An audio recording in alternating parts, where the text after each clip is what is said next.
calls about this. Police did at around shortly before 9 o'clock, around 8:55 tonight, with folks reporting this, seeing this huge explosion in the sky, wondering what went wrong. Yeah, I think we have some of that Earth Cam video that illustrates what the young man who was Hmm. talking to Matt Gregory might have seen. And we can pull that up. And we're going to be careful with this too, because we are reminded as we watch this moment, this point of impact between this American Eagle jet and a Black Hawk helicopter, that as you see that bright explosion there, that's the impact. That is the That's impact. the impact. That's the Hmm. moment um, where lives changed That's right. tonight. And And Matt talked about how cold it is out there. And we know, we heard absolutely, from our chief meteorologist, Hopper Shutt, a short time ago. He talked about the water temperature, and it's 42 degrees. right. And he says it takes about 30 to 90 minutes for hypothermia to set in. So Yeah. obviously, crews are moving quickly for a number of reasons, but that's also a factor as well. If you're talking about 9 o'clock, Hmm. 10:15 now, you have roughly 15 more minutes before the hypothermia starts to set in. So these crews are moving quickly to try and recover as many people as possible. We understand that plane could hold at least 60 passengers. So they're trying to figure out who was on that plane, how many people they need to rescue, including the pilot, the crew, and also Right. those folks who were aboard that the Black Hawk helicopter. Absolutely. And again, just being careful as we air this video, that we know that for some people that will be devastating to see, Their loved because one. their loved one was on that plane, or their loved one was in that Black Hawk Yeah. helicopter, and lives have changed forever tonight. Again, just affirming here information from American Airlines, which says that they too are aware that this American Eagle flight 5342, operated by PSA with service from Wichita, Kansas to Washington Reagan National Airport, has been involved in an incident. I think we're going to go to our Yeah. colleague Alexis Wainwright. She's at Gravelly Point Yeah. with a And you're guest speaking too. with someone there, Alexis. What are they telling you? Yeah, well, we've been talking with several people who literally pulled off of the road to come over here to see what was happening. A lot of them concerned, wanting to make sure people are okay. So I have someone here. I know you live in the area. Just tell me, when did you first hear about this crash and what made you decide to come over here and check it out? Yeah, I was driving home on 395, and then I got a text from my mom saying, "Look on Twitter, plane crash at Potomac." I was like, "What?" I checked on Twitter, and it's they said by Gravely Point. This is where I hang out all the time, and so I just wanted to drive by the area, see what was happening. Whole bunch of sirens, whole bunch of people pulling over to the side. I was like, might as well check it out. Call my girl, and she told me to cross the street to investigate. I'm just trying to see what's happening, and then you tell me that a plane and a helicopter both collided. I don't really know what's going on. I just hope they're okay. I know the water is cold and everything. Luckily, it was on a day where the river wasn't frozen, but prayers to them. Hopefully, they're doing good. And often we talk with people about these things. You hear about them online, you see them on social media, but to actually live in this area Yeah. and be here to witness some of the chaos going here on scene, what went through your mind when you saw all of that? It's actually crazy how often it happens. I don't know if it's a around here thing, just something that follows me. I mean, I was like 10 minutes away from when that house blew up in Arlington. A plane crashed into a power line by my house in Montgomery Village. It's just things always happening around me, and I might as well just, see what's going on, figure out what's happening. I don't know if it's an omen or something, but, hopefully everybody's good. That's the bottom line. Okay, well, thank you so much. So, again, the concern that he had here tonight is what we've been hearing from several people who are out here to check this out. Now, not too long ago, when we first talked to you guys, we were showing you the boats and the rescue crews going out in the water. I can tell you within the last 5 to 10 minutes, they have all cleared out. You can hear some of the sirens here in the background now. They have blocked off this street right over here, and a lot of them are heading the opposite way. We're unsure where exactly they're headed right now, but again, we know that they have to move quickly because of the low temperatures right now, and we know that plane is in the water. So a lot happening here. We can continue to hear crews responding from several different agencies. We saw Fairfax County, DC Fire, all of them really just coming together to respond as quickly as possible. So we're going to try to move to that next area and update you as we learn more. But for now, reporting live, Alexis Wainwright. We'll send it back to you guys.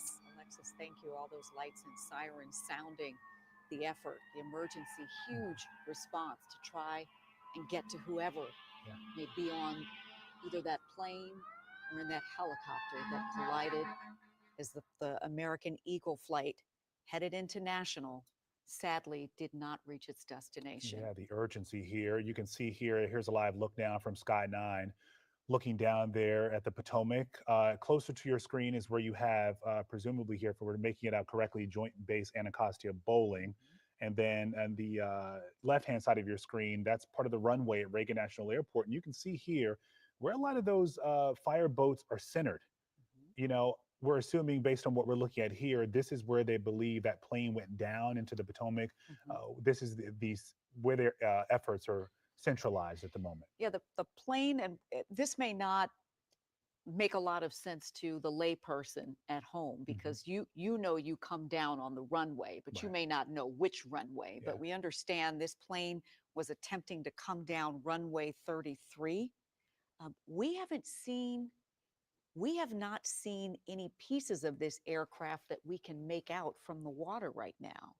And we have the benefit of the light and some distance to be able to see what's happening. So imagine how challenging this is for the responders out there that are battling the cold of the Hmm. water, the difficult terrain, having to get to the aircrafts, trying to find survivors and pull them to safety, or trying to pull them out of whatever is Yeah. left of these two aircraft. And making matters worse, Les, is what we talked about before. This crash happened mid-air. Yes. So who knows where the debris is at this point? Who knows where, sadly, folks may have landed.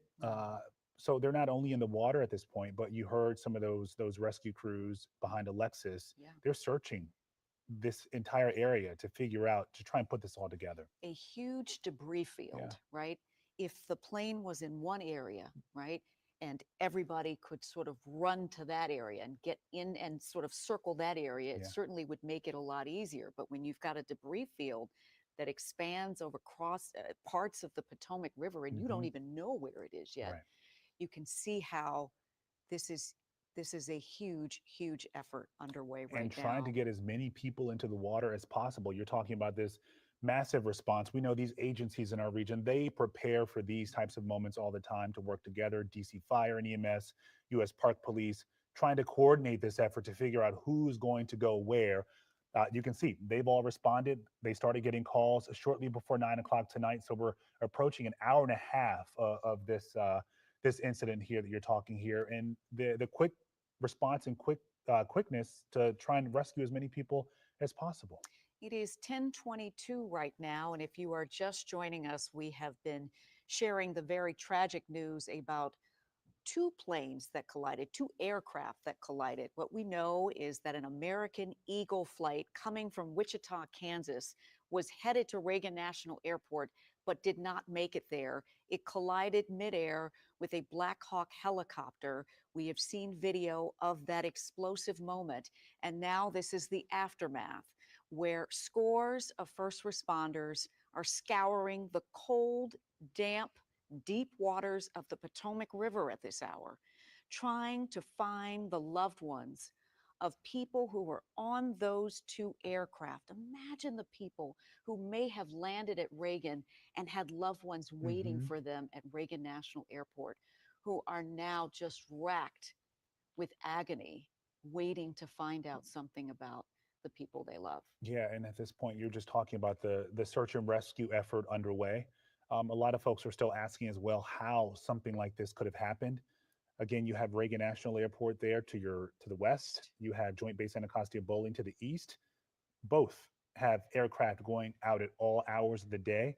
Typically, you would have, air traffic control coordinating all these movements, all these aircraft to make sure something like this doesn't happen. So we have to figure out what went wrong, what caused that passenger plane, that jet, to collide with this military I aircraft. think that's the thing that so many people are wondering about. How could a passenger jet and a military helicopter Right. collide at night as a plane is attempting to land at Reagan National Airport? Yeah. To your point, something went very wrong. We know that at this point, takeoffs and landings have stopped into Reagan National Airport, understandably, given the efforts right now to try to bring folks to safety, or at least give answers to families that are desperate for them right now. We know the terminal is still open, and we know these open waters of the Potomac may hold the lives of countless people right now, people who meant something to their loved ones, who have no idea right now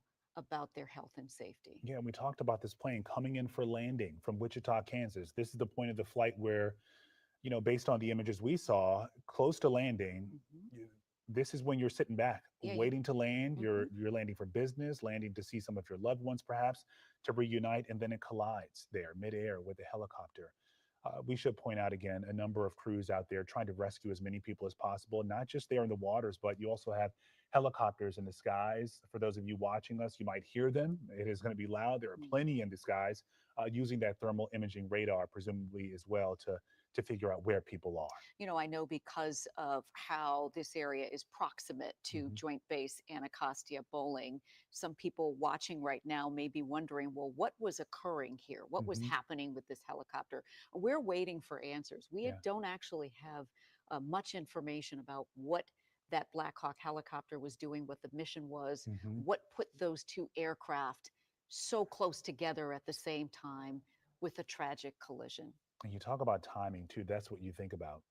Had it been a second later, a second sooner, perhaps we may not have been here. But as Les mentioned, it's not clear what caused those two collide, what went wrong with the passenger jet, what went wrong with the Black Hawk helicopter.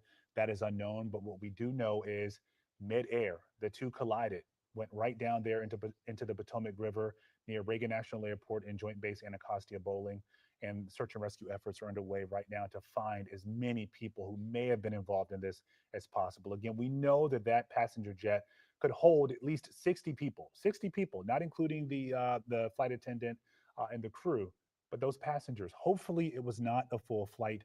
Hopefully, you know, they don't have to rescue as many people right now. I think when people see plane crashes, you see that you see yourself, right? Hmm. You've been on a plane, whether it was a small regional jet or a larger Yeah, plane. You know what happens as you're about to descend. yeah. You know where your mindset is. I'm getting ready to get off the plane. I'm getting This is off to it. go see my loved ones, or to go see this thing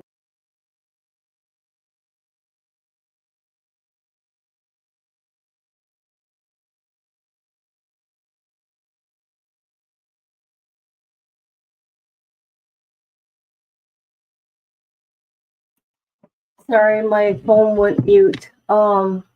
So a Black Hawk crashed with a American airline, and they think there's 60 people on the airplane.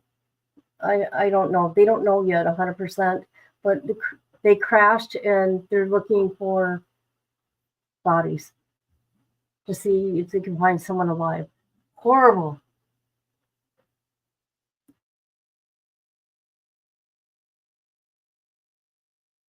that I came for, whether it's a business meeting or pleasure, who knows, or Hmm. you're just visiting, and to think they would have had no way of knowing that Yeah, these would be their last moments. right. You board a plane and you take for granted that you're going to make it to your destination because, quite honestly, American air travel is so safe. Yeah. Air travel in general is so safe.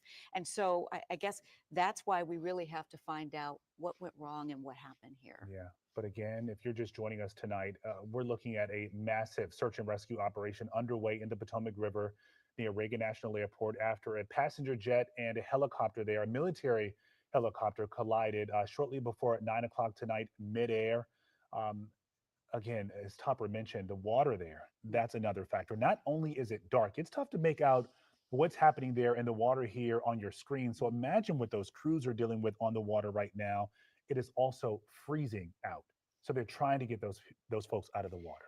Top time really is of the essence, and you have been really talking to us about that in real terms.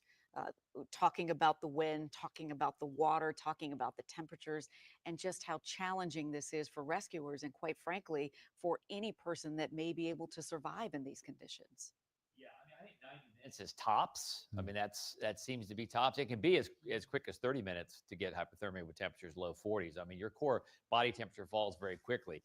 The wind that we found around 9:15 was a 26-mile-per-hour wind gust. But again, the wind advisories were gone. The high winds were pretty much a thing of the past.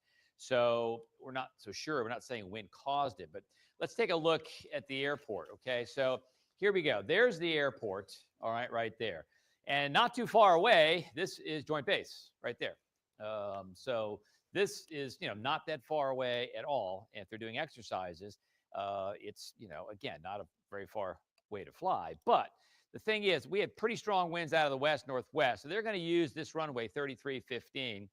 At 33, it means it's pointing toward northwest direction. They try to land planes into the wind. And here's a Buzzards Point over here. And then Joint Base is just across the river right there. So very, proximity. This is probably not 100% sure, but probably the path or the approach of the airplane as it tried to land on runway 33 going into those headwinds. And something happened over here in the Potomac, not far from Joint Base. And that's the problem. And again, the water temperature is 42 degrees. And that is just, it's about what it was when the truck went over the Memorial Bridge the other week. It hasn't really changed, and it's very, very dangerous. Now, our rescue folks are in wetsuits, but any possible survivors, 42 degrees is not good. That is not a good temperature. Could it be colder? Yes. There's no more ice on the Potomac right now, I don't think, at least in that area, but there was earlier.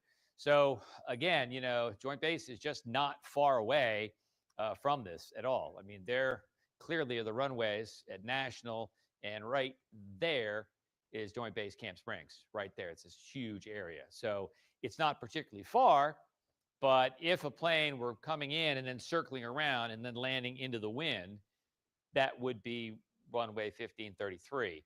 And that's more than likely the runway they were using going into the wind. And then the helicopter was over here doing a maneuver or something. We really just don't know. We do know it was a military craft, Sikorsky 60, I think. So it's possible that one of them got off course. I don't know, but I think this is the path of the approach of the airliner took to land on runway 33, which is into the wind. That's what I think. So we'll see, but the real problem, guys, is the water temperature. I mean, it's 42 degrees, so every minute counts. Back to you guys.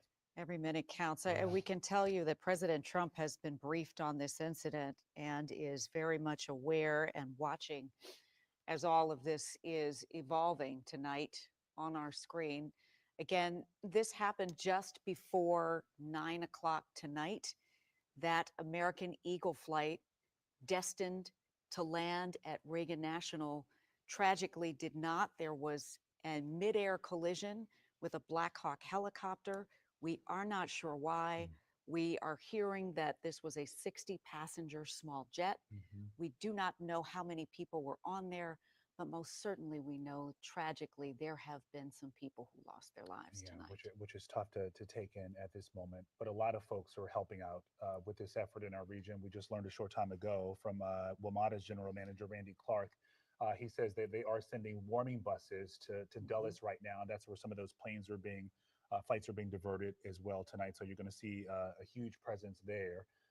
And also adding a few lines to the trains to the Silver Line to help folks who may be trying to get into town who are landing at Dulles instead. Yeah, we cannot forget that as first responders are centered on what's happening right now in the water, there is still a terminal that's open. Reagan National was still open. And so people were expecting to leave the airport and go to their destinations, which is why you said those warming buses have been helping to get people to Dulles, where they can hopefully then get to their destinations. I think we've got a WFAA colleague that we're going to bring into the conversation on the now. phone with us right now.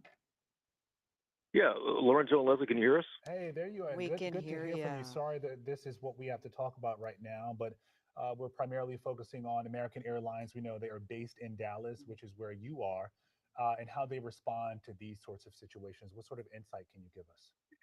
Yeah, sure.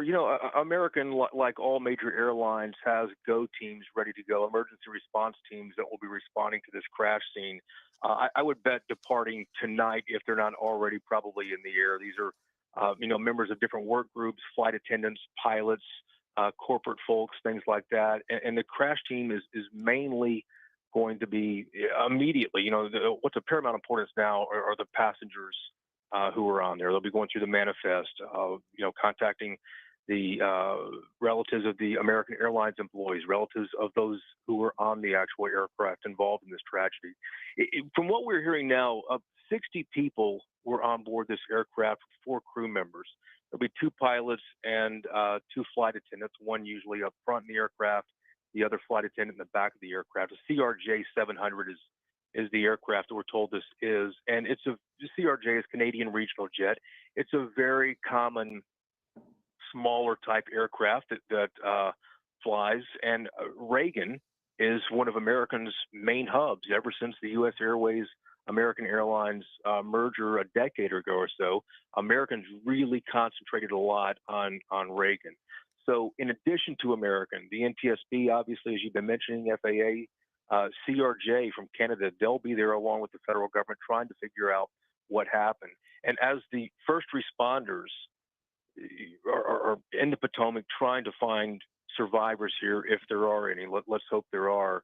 The other issue here that investigators will be looking at, I think 3 things really. Number one, was the American jet on the correct approach path and the correct altitude lined up there correctly with the runway as instructed by air traffic controllers? The second, based on the video that I've seen from the Kennedy Center, I think you guys have seen this as well, did the helicopter pilots drift in to that active approach pattern for Reagan Airport? The American jet, from the video at least, had its bright landing lights on and probably didn't see the helicopter to the last minute. But with bright landing lights on, the people on the helicopter likely should have seen something. If they were doing circles over the Potomac like the data from flight radar shows, there's usually at least one person on the helicopter who would be essentially a spotter, someone looking for other air traffic, especially in a heavily congested area like DCA is. And then the final thing I think that investigators will be looking at is the chance that air traffic controllers may have given both the helicopter and the regional jet permission to be in the same place at the same time. You guys have covered it in DC. We've covered it in Dallas-Fort Worth. It's not unusual for these mistakes to happen. It's never led to anything like this, but I think those are the 3 issues that investigators will be looking at in the coming days. What's of paramount importance, though, right now, or whether any survivors made it through this tragedy. Hey, Jason, as you talk about this scenario that you are able to kind of put together as you look at the video and from your vast knowledge of covering aviation, the passenger jet would not have had a whole lot of time to respond.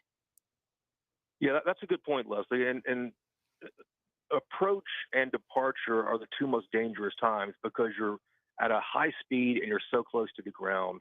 So this aircraft was on short final, essentially. It was coming across the Potomac River, a few hundred yards away from touchdown. And there was really nothing that the pilots could do. They're slowing the aircraft down. They're bringing it down in altitude.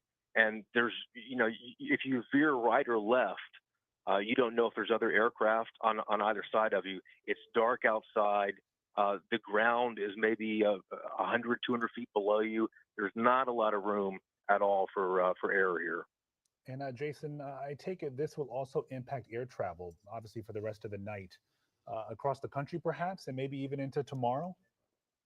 Yeah, I would say at least through the next 12 to 24 hours here, Okay. because it's an active scene there on the Potomac, and as I mentioned too, American really concentrates on Reagan, Philadelphia, Chicago, Miami, DFW, and Los Angeles, but Reagan is a huge hub for American jets, not just American, but every United, Delta, everyone is coming in and out of Reagan. Dulles is going to have a lot of traffic for a while as people try to come and go from DC until the investigators and first responders can get this thing sorted out. Hey, Jason, these are workhorse planes, aren't they? I mean, they go back and forth and back and forth. So these pilots would have known this airspace back and forth, left and right. Absolutely, that's a good point. Now the other thing to keep in mind too, Leslie, is that the pilots on a regional jet are usually the more junior pilots. There could be some senior people who've been flying for years on there, but usually start on a regional jet and you work your way up to what's called the main line, the larger Boeing jets that you'd fly. Still, though, it's not to take away from the pilots who are flying this. They may be very experienced pilots. The other thing to think about too is the flight from Wichita. The four crew, were likely based probably in Washington D.C. Wichita doesn't have a what's called an air base for pilots and for flight attendants there, so they're either going to be Washington D.C. based pilots and flight attendants, or they're going to be coming in from other places like DFW, Philadelphia, or maybe Charlotte, somewhere like that. But just keep in mind, we don't hear about this very often. The American aviation system is at its safest point ever. And that's why it's so unusual for something like this to happen. But Leslie made a great point. If they were up 3,000 or 4,000 feet, there'd be room. And if it was daylight, you could see what's in front of you. But when it's dark, you're that low to the ground, there's really not a lot of time to do anything. Yeah, but Jason, at the same time, you're talking about, Black Hawk helicopter, those pilots who we're going to assume here are incredibly experienced. You also have the pilots for a commercial airliner. You assume they're experienced as well. You also mentioned that landing. This is one of the toughest aspects of the flight. But this area is so different because you do have this military base right across the Potomac from an airport where you're getting traffic in and out at all hours of the day.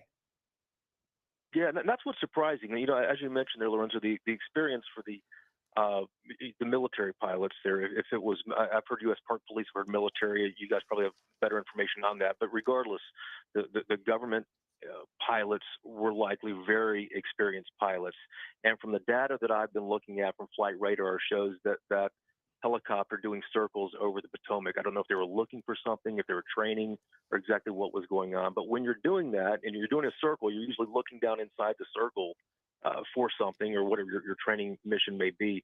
You still usually have a spotter, especially in a high traffic area like that area is around DCA. You have someone looking out for other air traffic out there, especially that low with planes coming in when you're on the edge of the runway like that. That's why I think the third thing that investigators will be looking at is whether air traffic controllers may have given both the helicopter and the regional jet permission to be in the same place at the same time.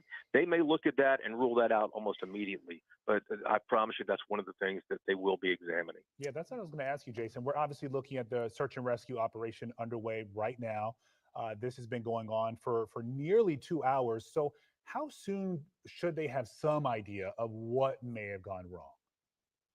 Well, at this point, I would bet there are journalists who are going back and listening to the air traffic control recordings that are available to anybody online. So people are probably putting that together right now, trying to find out if it was a permission issue.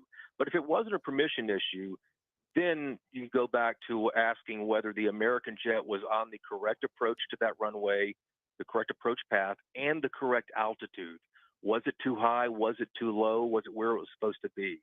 And if the airplane was coming in where it was supposed to be at the correct altitude, then the next question is, according to the video, did the pilots of the helicopter drift into the approach path for that regional jet?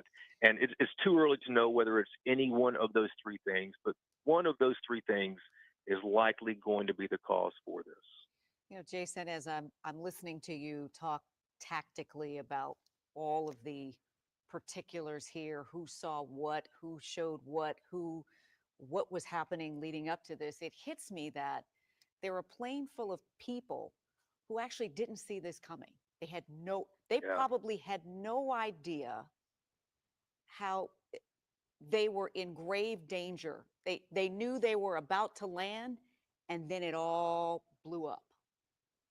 Yeah, Leslie, I thought about that just before our phone call just a moment ago too, how the people on the plane, the pilots may have seen something at the last second, but nobody else on the aircraft knew anything. It was over before they knew anything. So if there is anything that's good about there wasn't any terror involved, any sheer moments of fear like that anybody had.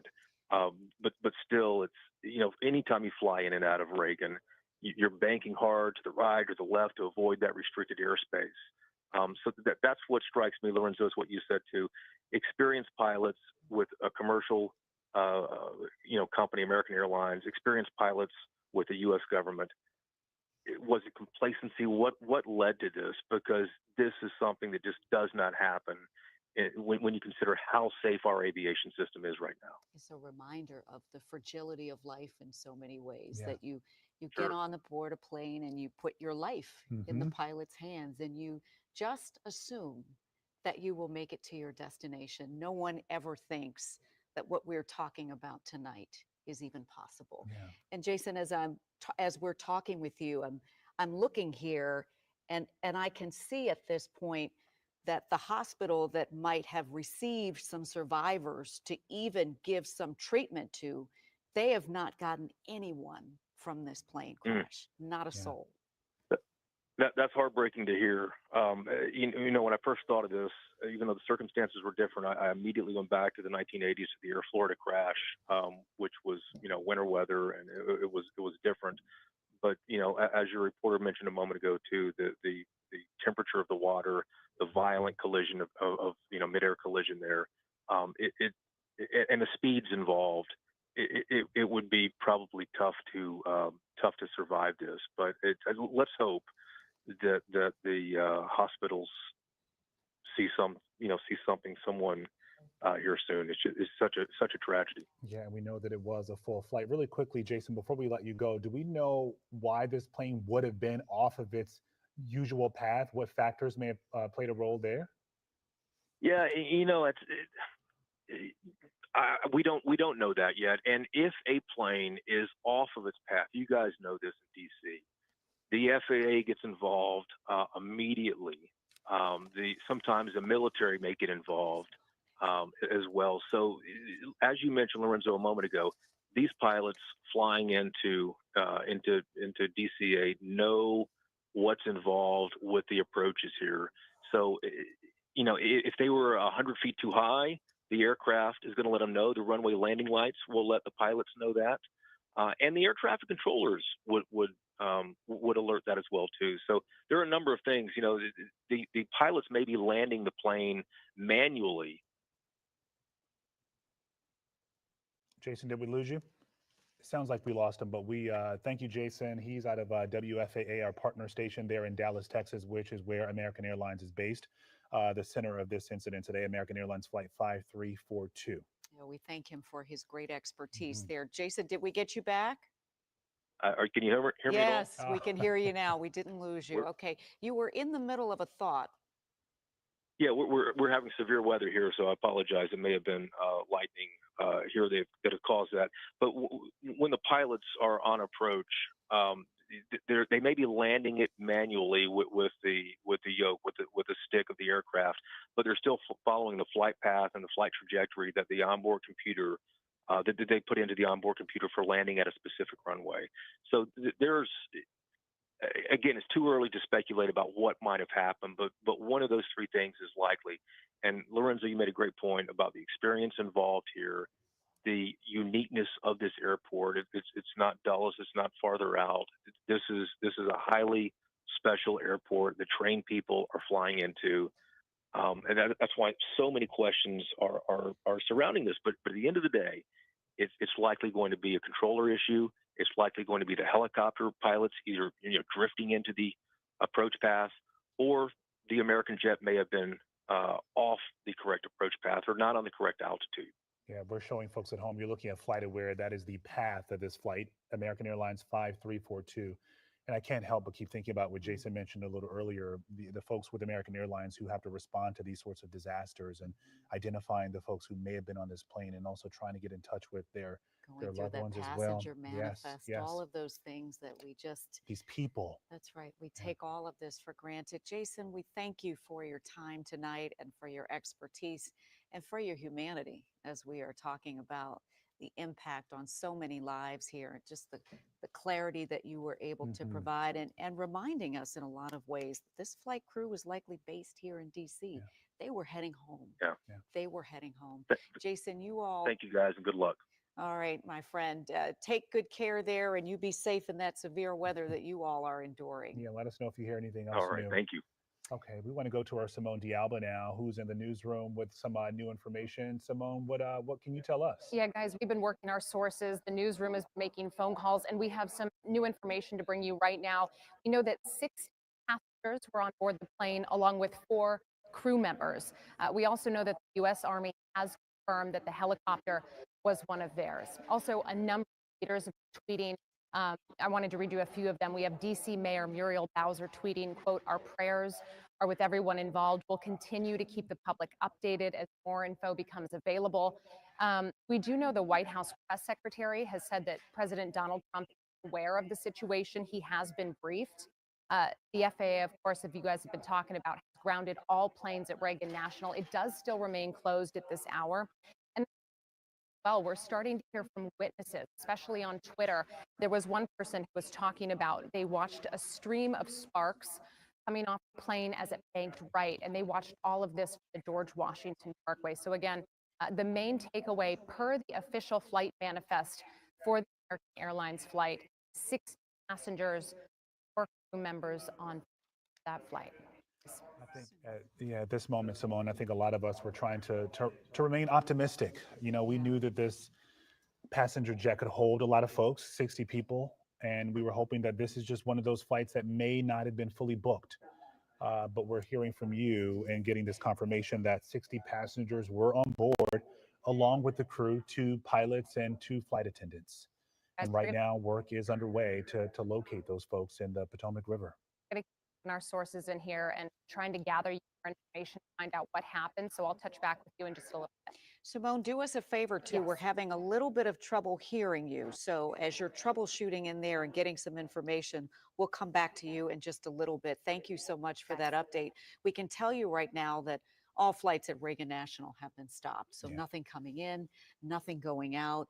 And we know that there were these warming buses that are Mhm. transporting people from National to Dulles who were expecting, anticipating leaving tonight from Reagan National. Clearly, that is not going to happen given this tragic situation that is unfolding before our eyes. So it's been nearly 2 hours, Nearly 2 hours since in. that first call came in Mhm. about an explosion.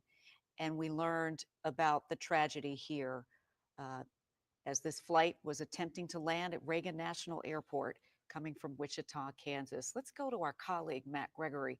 He's been at Dangerfield Island, which is sort of south of this area where this is all happening. Matt, what are you seeing? What are you learning? And who have you talked to? Guys, I mean, this is the best way to put it is I've been listening to you guys all night. This is the nightmare. This is a tragedy, and we're slowly seeing the details here on the ground. What we're trying to get a better sense of is sort of what the rescue and recovery efforts look like.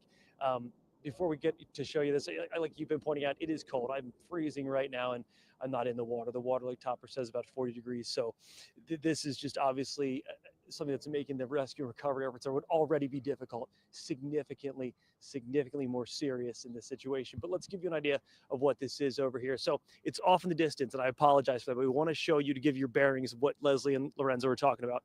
What you're seeing right now as you're coming in, this is the kind of tip of Reagan National Airport where the runways begin. This is the runway that we believe, after looking at FlightAware, that this American Airlines flight was taking on its way in. It was coming up from the south, according to FlightAware. Working to confirm that. As we move to the right, and you can see all those right there, you see all the police and fire signals. Those are, we believe to be the paramedics and other rescue apparatus over on that side. Now, as you go to the right, you can see sort of off in the distance, a couple of different lights flashing red and yellow right here. Those are boats that are off into the Potomac River. They're just sort of off there. We've seen a little bit of activity of things coming over there. We're not sure, but we're working to learn more about what that is. Is that part of rescue efforts bringing things over? Are there survivors, we're hoping, and they're coming in that way? As we go further right, and all this time while you're here, there's 2 helicopters circling. According to some of the sources I've been talking to, those are Coast Guard helicopters. There is a Coast Guard base right south of Reagan. As you get to the right over here, this is another interesting thing. This is probably, if I had to guess, about a half mile, maybe more, from where the concentration of the rescue efforts are. And this looks like a staging area here off to the right. But remember, it's cold, it's windy. There is a significant amount of current.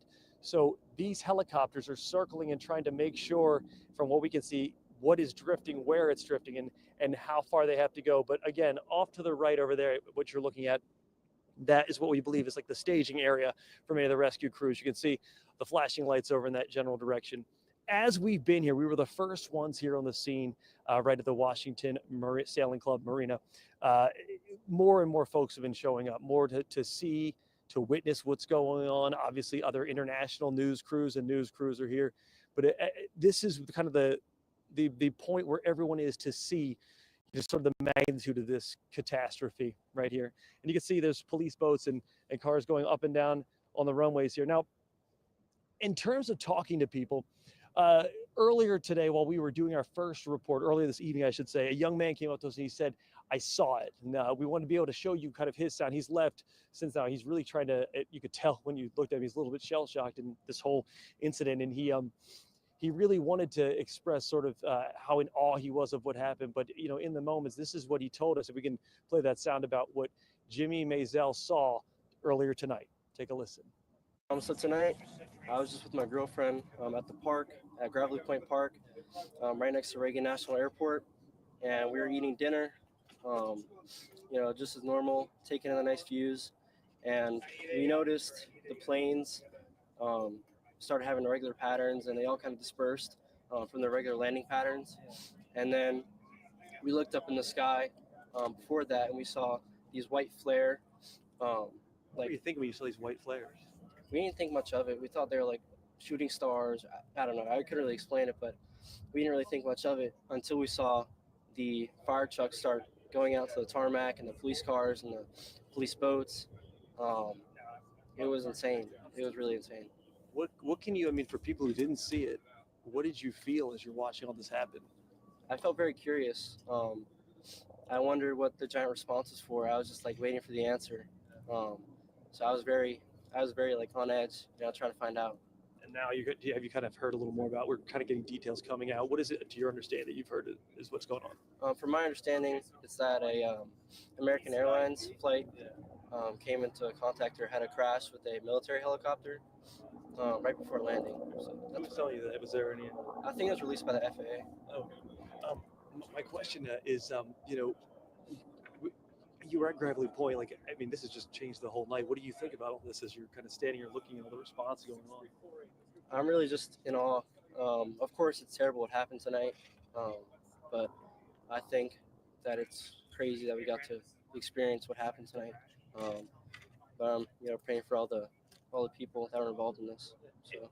Are you going through your head trying to think about what you saw? Now you remember you seeing the flares. Like, yeah. You're kind of re-remembering it? Or? Yeah, I'm like re-remembering like the flares, and then like shortly thereafter, all the police cars and fire trucks just started flooding on the tarmac and on the airport.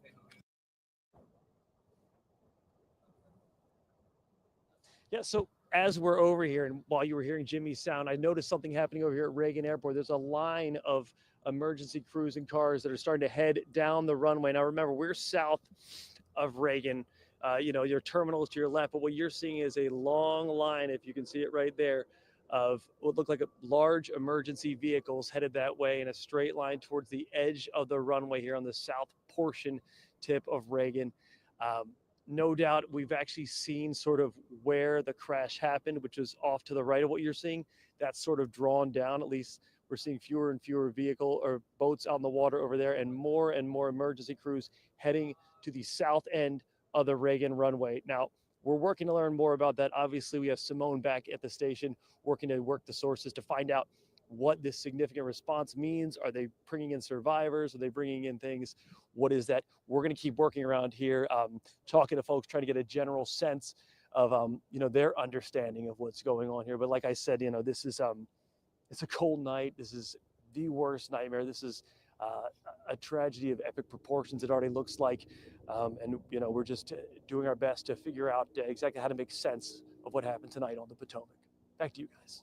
Yeah, Matt, talking about that response you saw there on the banks of the river, typically when you talk about these first responders and their training, they tell you they sort of station these vehicles right along the river where they assume they may find some of these folks, so that if they do recover someone, rescue someone from the water, they can take them to that ambulance right away and get them the treatment they need. So the rescue efforts seem to be centralized, centered on that area where you are right now, where we saw those ambulances. Yeah, and Matt, you also talked about the Coast Guard, and we're looking at a message from the Homeland Security Secretary Kristi Noem talking about how they are deploying.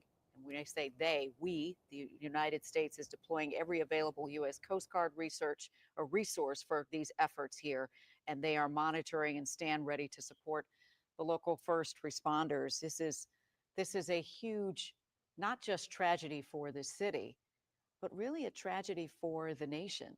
That on a cold night here, Wednesday night, this flight was expecting to land here in Washington, D.C. from Wichita, Kansas, probably with a crew on board that called this home, with 60 passengers coming here, perhaps for business, maybe for pleasure, maybe to see their families. They had no time to react, and likely did not even realize that they were in a catastrophic situation that was about to unfold because of this midair collision with a Black Hawk helicopter. And we talked about this before. This is the moment of the flight where you think you're done. That's you're right. ready to land. You assume that all is good to go.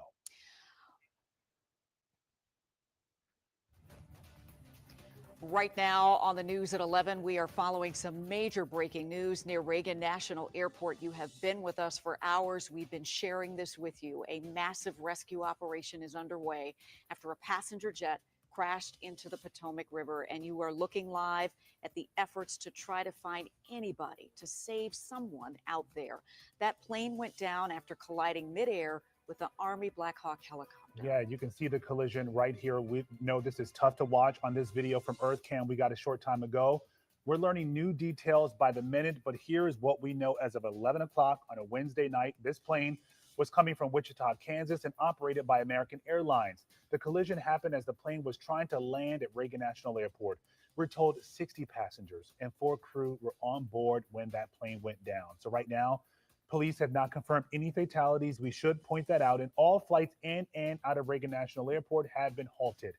Thank you for being here with us at 11 o'clock. I'm Lorenzo Hall. It has been a long night, and it is destined to be a very long one. I'm Leslie Foster. We've got team coverage for you as we work to piece together what happened here. Alexis Wainwright, Matt Gregory, and Larry Miller are all on this story for us tonight. It is all hands on deck here for us here at WUSA 9. Our Larry Miller is live at Reagan National Airport, where we know there are no flights coming in or going out.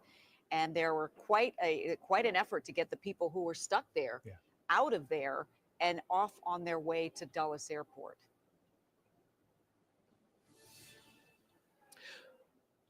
Well, absolutely, Leslie and Lorenzo. I want to let you know, maybe about 5 minutes ago, I just wrapped up one of the most heartbreaking interviews of my professional career.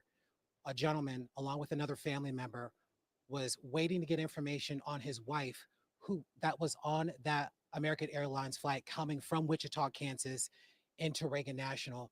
He showed me the text message, that the last one that he received from his 26-year-old wife, where she said that she was preparing to land in about 20 minutes. And that was the last message that he received from her. I asked him what's going through his mind. How is he feeling? And you can see him visibly shocked. We're working on trying to get that sound turned around in studio. Once you guys get that sound prepared, let me know and I'll certainly toss to it. But it was heartbreaking to hear what this man was going through. I asked him what sort of information had he received from the airline. He said nothing. Anything from investigators? Nothing. He said it wasn't until he looked on social media that he realized something had happened, and he brought his way down here to the airport. We have that sound ready. Let's take a listen. I'm just praying that somebody's pulling her out of the river right now as we speak. That's all I can pray for. I'm just praying to God. When was the last time you spoke with her? She texted me that they were landing in 20 minutes. Can you show us a text message that you got from her?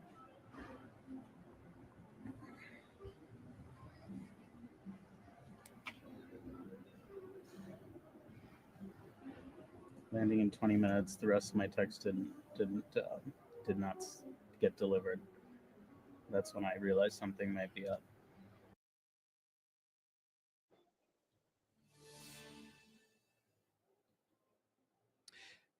That's when he realized something might be up, when he didn't get a response from his wife who was on that plane. I asked him about his wife. He said that she went to Wichita, Kansas for work, and that she always had a fear of flying, that she never really was comfortable. And tonight he is waiting desperately for answers. He's by his phone trying to talk with anyone that could potentially give him some information. I told him the little bit of information that we had and provided that to him. But you saw him along with another family member pacing this terminal, Terminal 2, trying to get answers about his wife that was on that American Airlines flight. Guys. You know, that gentleman that you talked with reminds us that the plane crashed, but dreams crashed, hopes crashed, lives crashed. So much happened when that plane did not land on runway 33 like it was supposed to tonight. It's also a reminder that this is so paralyzing. You know, usually during disasters, during events like this, these emergency responses, you know, we're told to do something, to move and do something to respond, to help or protect yourself. But you're reminded there with Hamad that, you know, there's nothing you can do.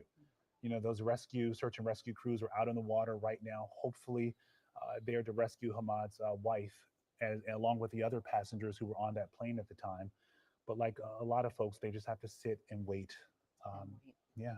It's so heartbreaking too, Larry, because as he shared with you, his wife had a fear of flying. And so this was probably her worst nightmare, and the worst nightmare for so many people tonight. All right, we'll get back to you as soon as we get some more information, and as soon as you get some more information that you want to share. We're going to toss it over to our colleague, Matt Gregory now. Yeah, Larry, thank you. Matt Gregory has been there out near Reagan National for most of the night. And Matt, what are you hearing? What are you seeing out there? Yeah, I mean, we're seeing a continued changing dynamics of the rescue efforts here and the recovery efforts. And like Lorenzo and I, if you're just joining us, he and I were talking just earlier about sort of what this looks like right now. So let's give you an idea of how this rescue effort is going on and recovery effort. So what you're looking at to the left here, where you see the flashing lights, this is Reagan's runway, right, just off to the side, jutting out into the Potomac. Now, over the last 30 minutes or so, you see this concentration over on the left of your screen of lights. That's where we saw a majority for a little bit over there. Now it's coming over here to the right a bit. This is where we're seeing more and more. We saw a bunch of emergency apparatuses, ambulances, things heading in that direction. Lorenzo's right. One of the things that you're looking at on a recovery effort is to get the crews as close to the water as you can so they can immediately administer any sort of first aid. Obviously, temperatures in the water are near freezing. They're about 42. So hypothermia, any sort of cold related medical issues, you're going to want to get them treatment right away. So we've seen a concentration right there of emergency crews heading that way over the last 30 minutes. We don't know what that means yet. I want to stress that. We just saw a line of them come, about 15, 20 vehicles heading in that direction. Now, as we get to the right, we move a little bit further down. This is where, when we were looking at FlightAware earlier, this is where the plane crashed in the Potomac. It crashed into the Black Hawk helicopter. And as you can see over there, there's still a few crews and a few different boats, but the actual amount of rescue boats over there has drawn down significantly in the last hour or so. And off in the distance, there's the Coast Guard helicopters that are continuing to prowl the Potomac, looking for any sort of wreckage response, trying to assist in the rescue efforts. To the right, as we go further across the screen, you can see over in the distance, there are a lot of floodlights, emergency crews. That is one of the staging areas. So that's about, a half mile or so, maybe a mile south of the actual Reagan Airport. But that's what we're seeing right now. You can see it's a widespread response. You heard Kristi Noem, the Department of Homeland Security Secretary, saying that you've got the Coast Guard involved, MPD, the FAA obviously is going to be investigating this. You have as well as DC Fire, and I know Alexander is pitching in, everyone bringing all the different apparatuses, the different groups and their sort of logistics to bear to come down to this investigation, which, as you know, will be one of the worst air tragedies in the United States over the last 20 years or so. When it's all said and done, this is something we do not see happen.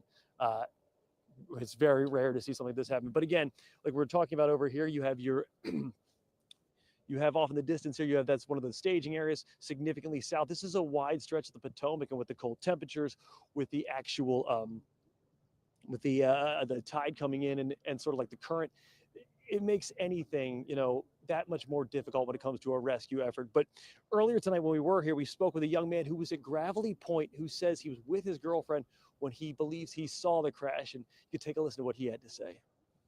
So tonight, I was just with my girlfriend at the park, at Gravelly Point Park, right next to Reagan National Airport, and we were eating dinner, you know, just as normal, taking in the nice views, and we noticed the planes started having irregular patterns, and they all kind of dispersed from their regular landing patterns, and then we looked up in the sky before that, and we saw these white flare. What do you think when you saw these white flares? We didn't think much of it. We thought they were like shooting stars. I don't know. I couldn't really explain it, but we didn't really think much of it until we saw the fire trucks start going out to the tarmac.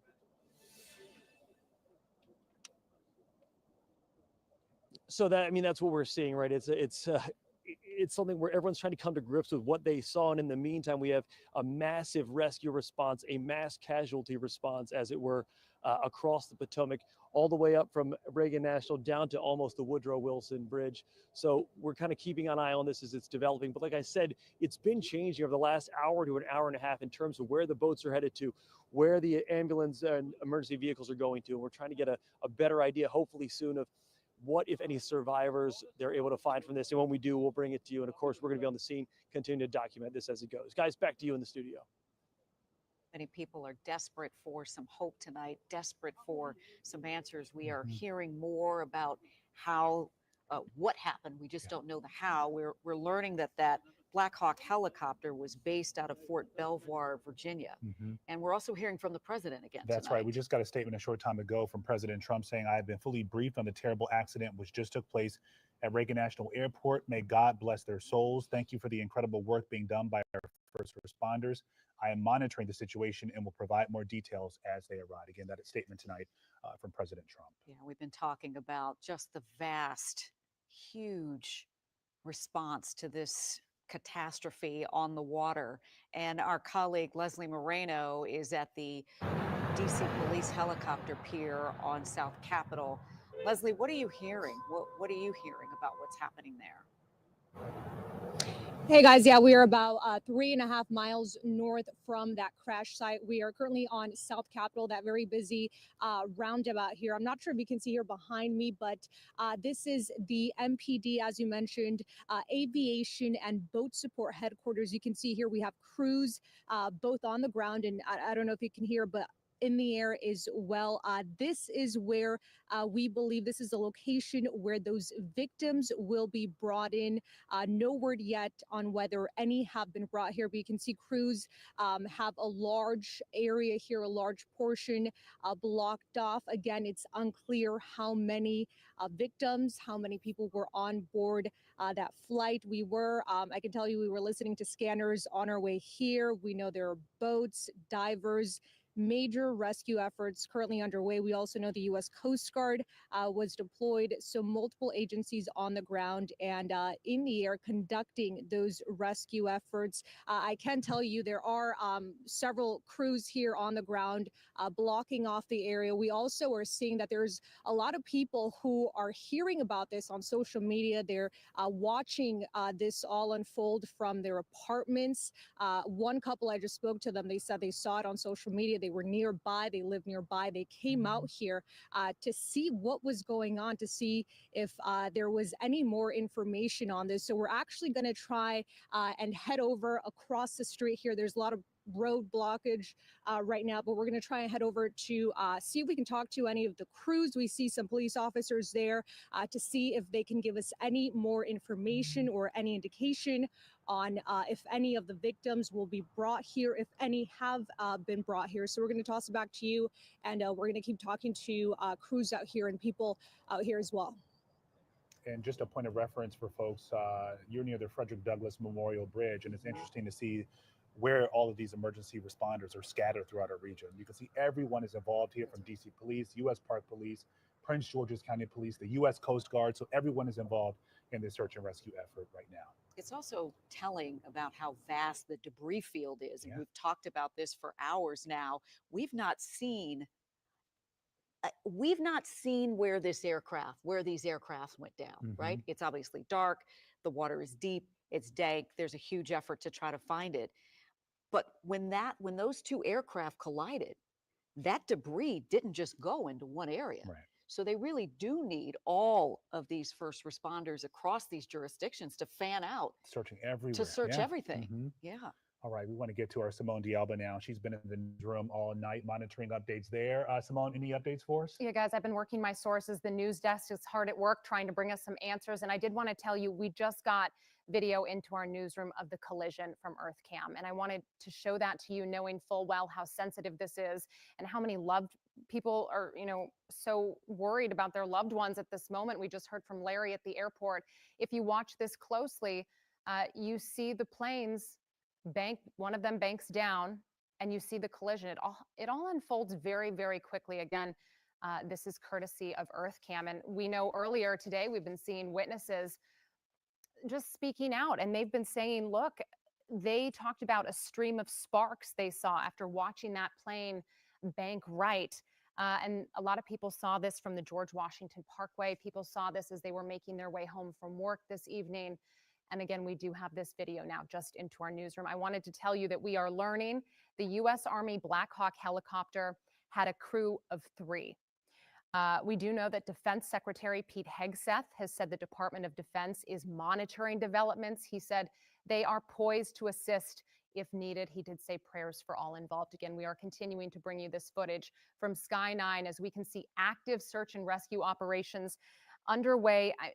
The best way to describe this is it is a frantic search for survivors. As you can imagine, we know 60 people were on board this flight. I did learn in the newsroom, PSA Airlines is a regional airline subsidiary of American Airlines, and Reagan National is the crew's home base. So all the crew members, the 4 crew members who are on board this commercial airline, we do know this was their home.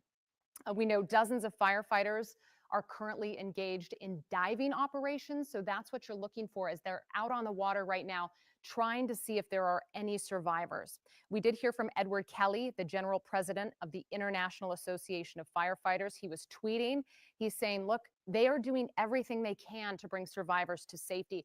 They are working to the bone here, working around the clock. Leslie, you talked about not only how murky the waters of the Potomac are, but how cold they are. And so your heart really goes out to hopefully the survivors who they are working around the clock to try to pull out from the water. Again, we're going to keep working our sources, but that was one of the major things we learned, that the Army Black Hawk helicopter had a crew of 3. And again, that video that we are just getting into our newsroom of the midair collision.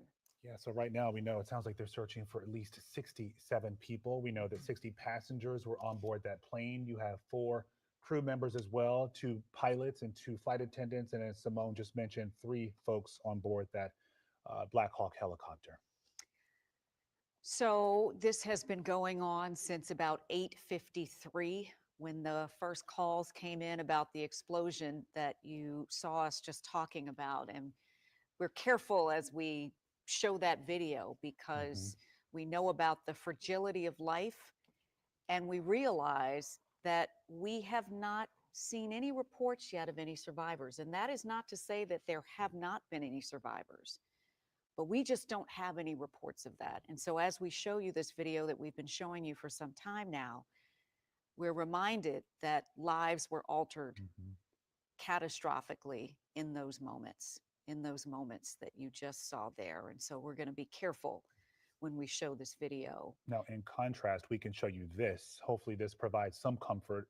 The number of folks who are out there right now trying to rescue those after this plane went down. Again, mid-air, you have a passenger jet along with that military helicopter going down shortly before 9 o'clock tonight. And you know, Zoe, we're learning that white bus you see right there is a mass casualty ambulance. And so in the event, and we sure hope that there will be survivors, they will likely be transported in that particular vehicle there. Yeah, we to just the heard hospitals. from Hamad Raza, Larry Miller spoke with earlier at Reagan National, was waiting for his wife. He mentioned that last text message 20 minutes before she was set to land, saying, we're about to land. Again, this plane was set to land. And that's the point of the flight where you think you're you okay. exhale. Yeah, You we are exhale. almost there. What Yeah. could have gone wrong? You know, we have passed that moment, past that point.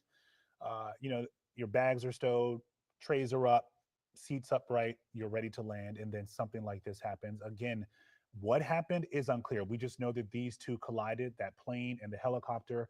But, you know, if you've been in this area for a while, you know, we talk so often about the dangers here at Reagan National Airport. We've had these close calls way too many times. We have been warned by political leaders saying, you know, this airport cannot support more flights because what we see right here is bound to happen. And this is such a delicate dance there near Reagan National Airport. It's not a normal airport. You have Joint Base Anacostia Bowling right on the other side of the Potomac River. So not only are you dealing with that airport traffic going in and out at all hours of the day, you have that military base as well, these flights going in and out. It's also not in a rural area where there's a whole lot of room for error. You got to get to that runway and get to it quickly. We've been talking about the catastrophe in the sky tonight that unfolded over the waters of the Potomac River, where you see right now a frenetic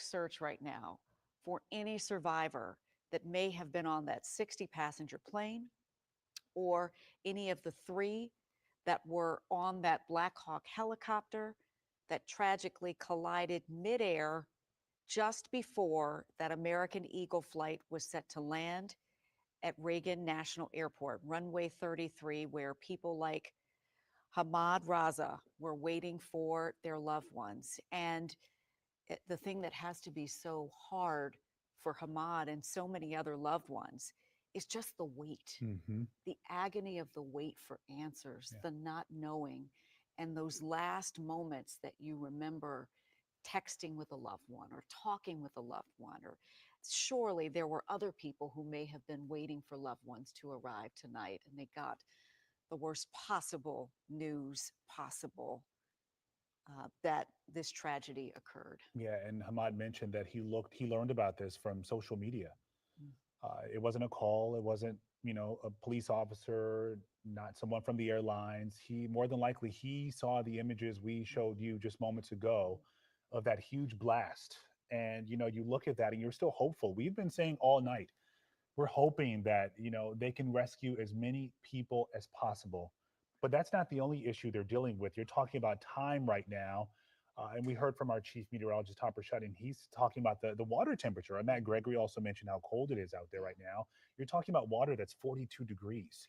And it's been more than 2 hours. Exactly. More than 2.5 hours. So at this point. hypothermia is setting in. I believe he mentioned 30 minutes to an hour and a half. So we are well beyond that point. Reality is sinking in as we get into the hours upon hours point of this tragedy. And we just have to share that we know that some of you may be joining us with a heavy heart tonight because you may have loved ones on board Flight 5342, and you too are looking for information. And so what we have learned is that you can call American Airlines toll free. Here is the number.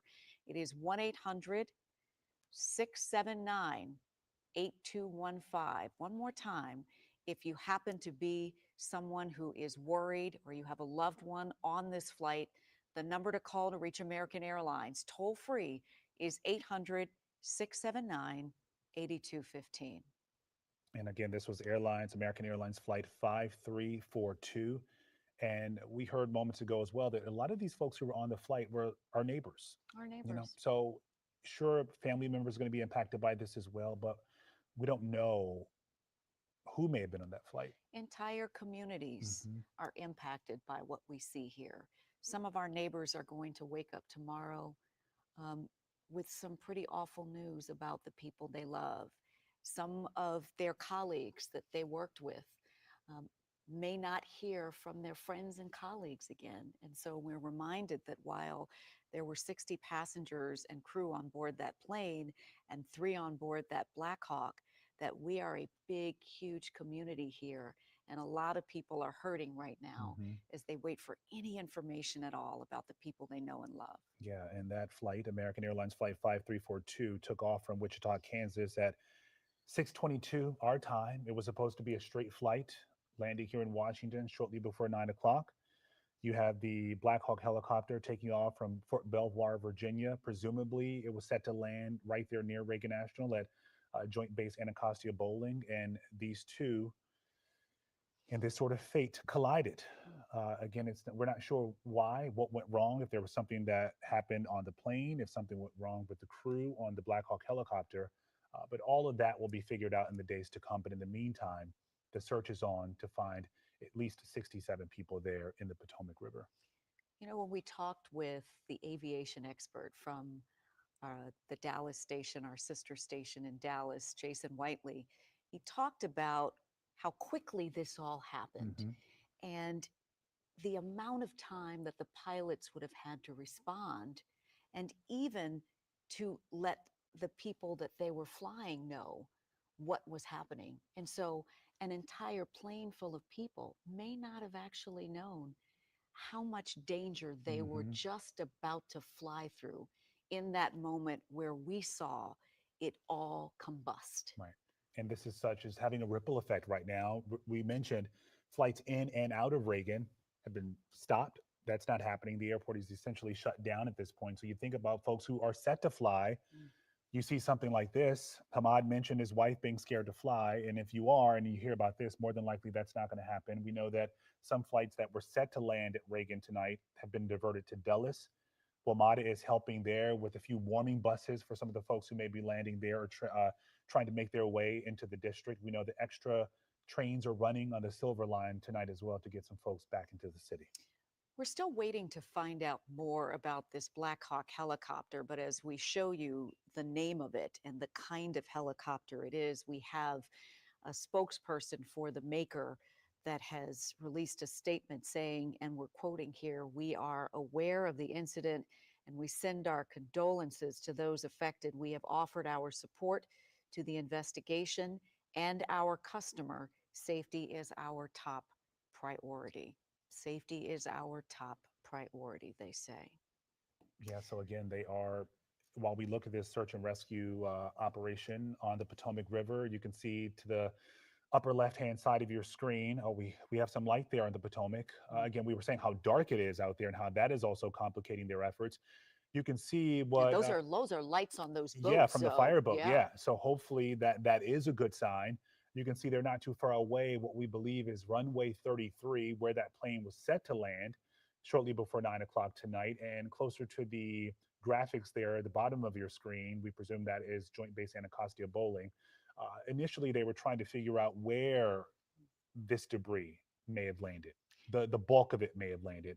So they had to figure that out. We've noticed all night, that's where our camera has been positioned on this area of the Potomac River, because presumably this is where that plane went down. This is where they're trying to rescue folks. But as we've been saying also, there's a huge debris field and there are likely places that we can't see right now that escape the glance of our cameras. So we may not be able to see everything that's occurring right now. As you look at this scene, and we know that first responders from our local communities are responding. This is a national tragedy. We have heard from President Donald Trump, who released a statement recently saying that I have been fully briefed.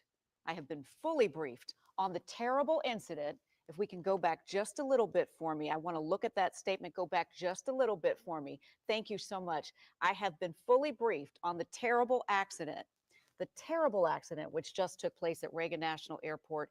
May God bless their souls. Thank you for the incredible work being done by our first responders. I am monitoring the situation and will provide more details as they arise. And then we've gotten a brief statement from Mayor Muriel Bowser saying that our prayers are with the families, I believe, with everyone involved, and we'll continue to keep the public updated as more information becomes available. Yeah, and this is also a reminder of what we talked about before, just sort of these disasters, these moments when we hear about moments like this, you see these flashing lights, people responding, you want to do something.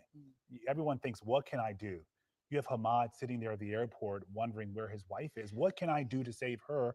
And there's nothing you can do in this moment but sit and wait. I think one of the most important things we should tell people is don't go to the sea. No.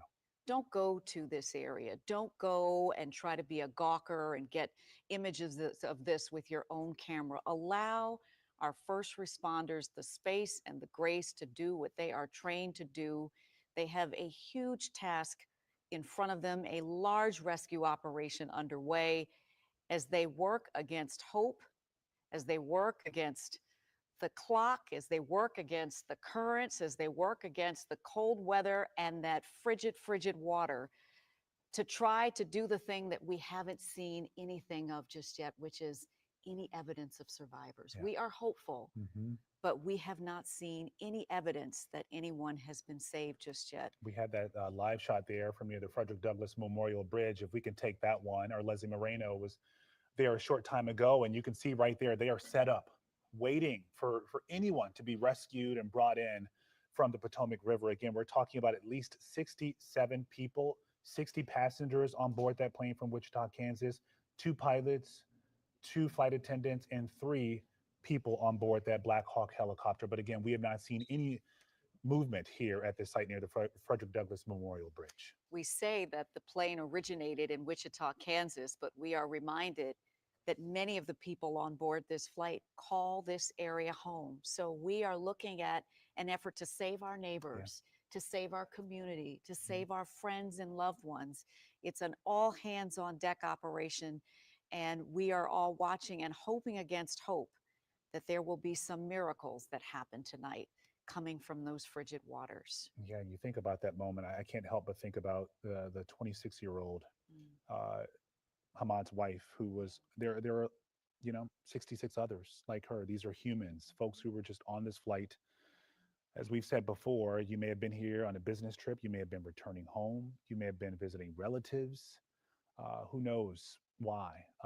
But those are a lot of folks that we're hoping will be able to return home in some capacity tonight. But we can rest assured, based on what we've been showing you for more than 2.5 hours now, a lot of the first responders, the other folks, our other neighbors who are out there trying to save these folks from a number of jurisdictions. And there are plenty here in our region. I guess that is the bright spot of all of this.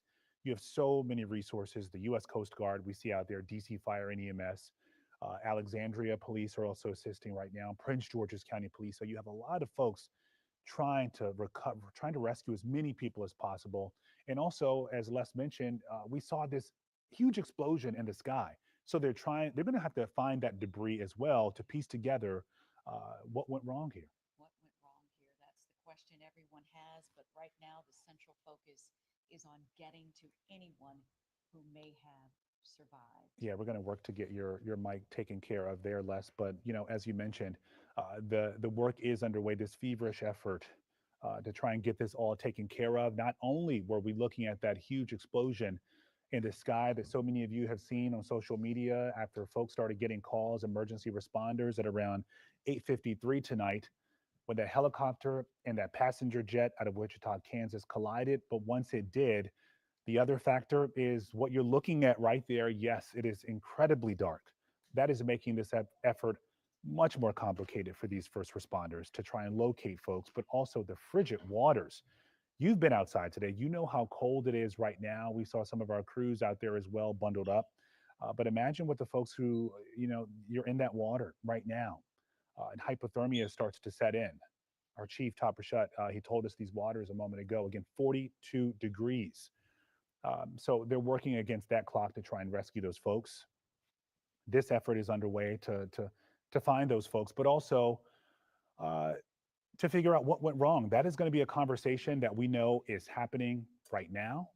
A lot of folks want to know what caused these two to collide at just the right time of all times of the day. You have this flight taking off from Kansas, bringing perhaps some of our neighbors back home, took off there at 6:22 our time, was supposed to land at Reagan National Airport at shortly before 9 o'clock tonight.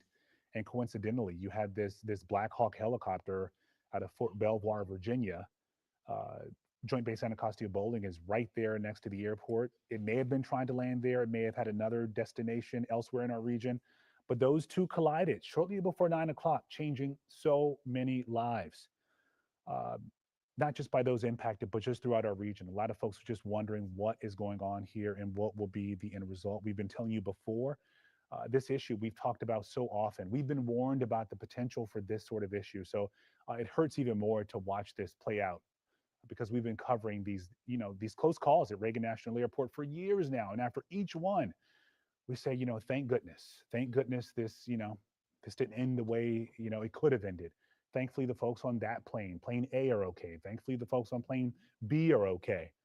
And as they talked about adding more flights out of Reagan, we've also been reminded of just how delicate of an area this is because, yes, you do have a fully functioning airport there. Lots of folks landing in and out of Reagan National or taking off, landing from Reagan National Airport all hours of the day. And you have a military base right across. So again, a delicate dance trying to make sure this all works out. At the time, we told you the big issue was air traffic controllers.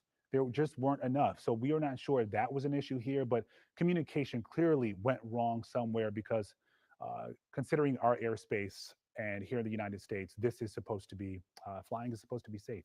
We expect to take off, we expect to land safely, and that did not happen today. So we have to figure out what went wrong as the rescue efforts continue right there along the Potomac River. All right, we want to bring in our Eric Flack, who has more. I see, Eric, you're monitoring Flight Radar 24, so you have more on the flight path of this American Airlines jet. Yeah, that's right, Zoe. We're trying to get as much information as we can from verified sources to make sure we bring you the most accurate information. This is a source called Flight Radar 24. It is verified, so we do know that the information we're about to bring you is accurate and true. Now, this, as you mentioned, is the flight path. Let's take it right there from that flight taking off from Wichita, coming straight across the country, across Louisville, straight down to Washington, D.C., where it was supposed to land just a couple hours ago. Here's a closer look at what happened as that American Airlines flight A5342 made its final descent into Reagan Washington National Airport. That's it right there. This comes from a service called ADSB. That's a service, they crowdsource receivers and pick up signals from aircraft, and they track their positions all across the country. So these are verified information of where this flight was descending, probably at about 1,600 feet per minute as it approached Washington Reagan National Airport. Now, there have been others images I've seen online that are not verified, but this is the general area of where we believe the collision took place, and that chopper, that Black Hawk chopper really came from the right side right there and then into the Potomac River. So again, this flight was coming from across the country from the west there, just straight into Washington Reagan National Airport as it made its approach right there. It was that close, really, just feet really from the runway before it was about to land, probably just seconds before it was about to land at the time of impact. And then we've seen those awful images of that fiery crash into the Potomac River and those two aircraft, we now believe both in the Potomac River. So we are continuing to get more information. One of the biggest questions is going to be how much communication there was right here between this American Airlines craft, that chopper, Black Hawk helicopter, and tower control, air traffic control at Washington National Airport. I've talked to a couple of different experts who say, and quite obviously, there has to be a ton of communication in normal circumstances that's going on between any sort of aircraft that are in the air, particularly, and air traffic control. We've talked about the near misses. There was no, it was nighttime, it was dark. So really the communication piece is all they have to go on to make sure tragedies like this don't in fact happen. Somehow that failed here, and we now know that it had tragic consequences. We're going to continue to stay on these images to try to learn more. Guys? A lot to figure out here. Flack, thank you. We want to bring in Greg Feith. He is a former NTSB senior air safety investigator. And Greg, we know you've been following this closely. You sadly have had quite a bit of experience on these kinds of investigations. What's happening right now in these hours right after this kind of tragedy occurs? Well, besides, of course, what we see on TV with the search and rescue operation going on, investigators are really bringing the process of investigation together. The NTSB in conjunction with the FAA, and then parties that will be assigned by the NTSB to assist in the investigation, which will include the military. All of these people who are going to participate in the process are beginning not only to come together, but initial information is being collected or at least secured, because there is volatile evidence that can disappear, especially electronic and that kind of thing. So the process of investigation has already started, even though search and rescue is still going on. And video and trying to get a handle on at least some preliminary information, radio communications, radar data, that can start to give investigators at least an idea, a pathway for the investigation.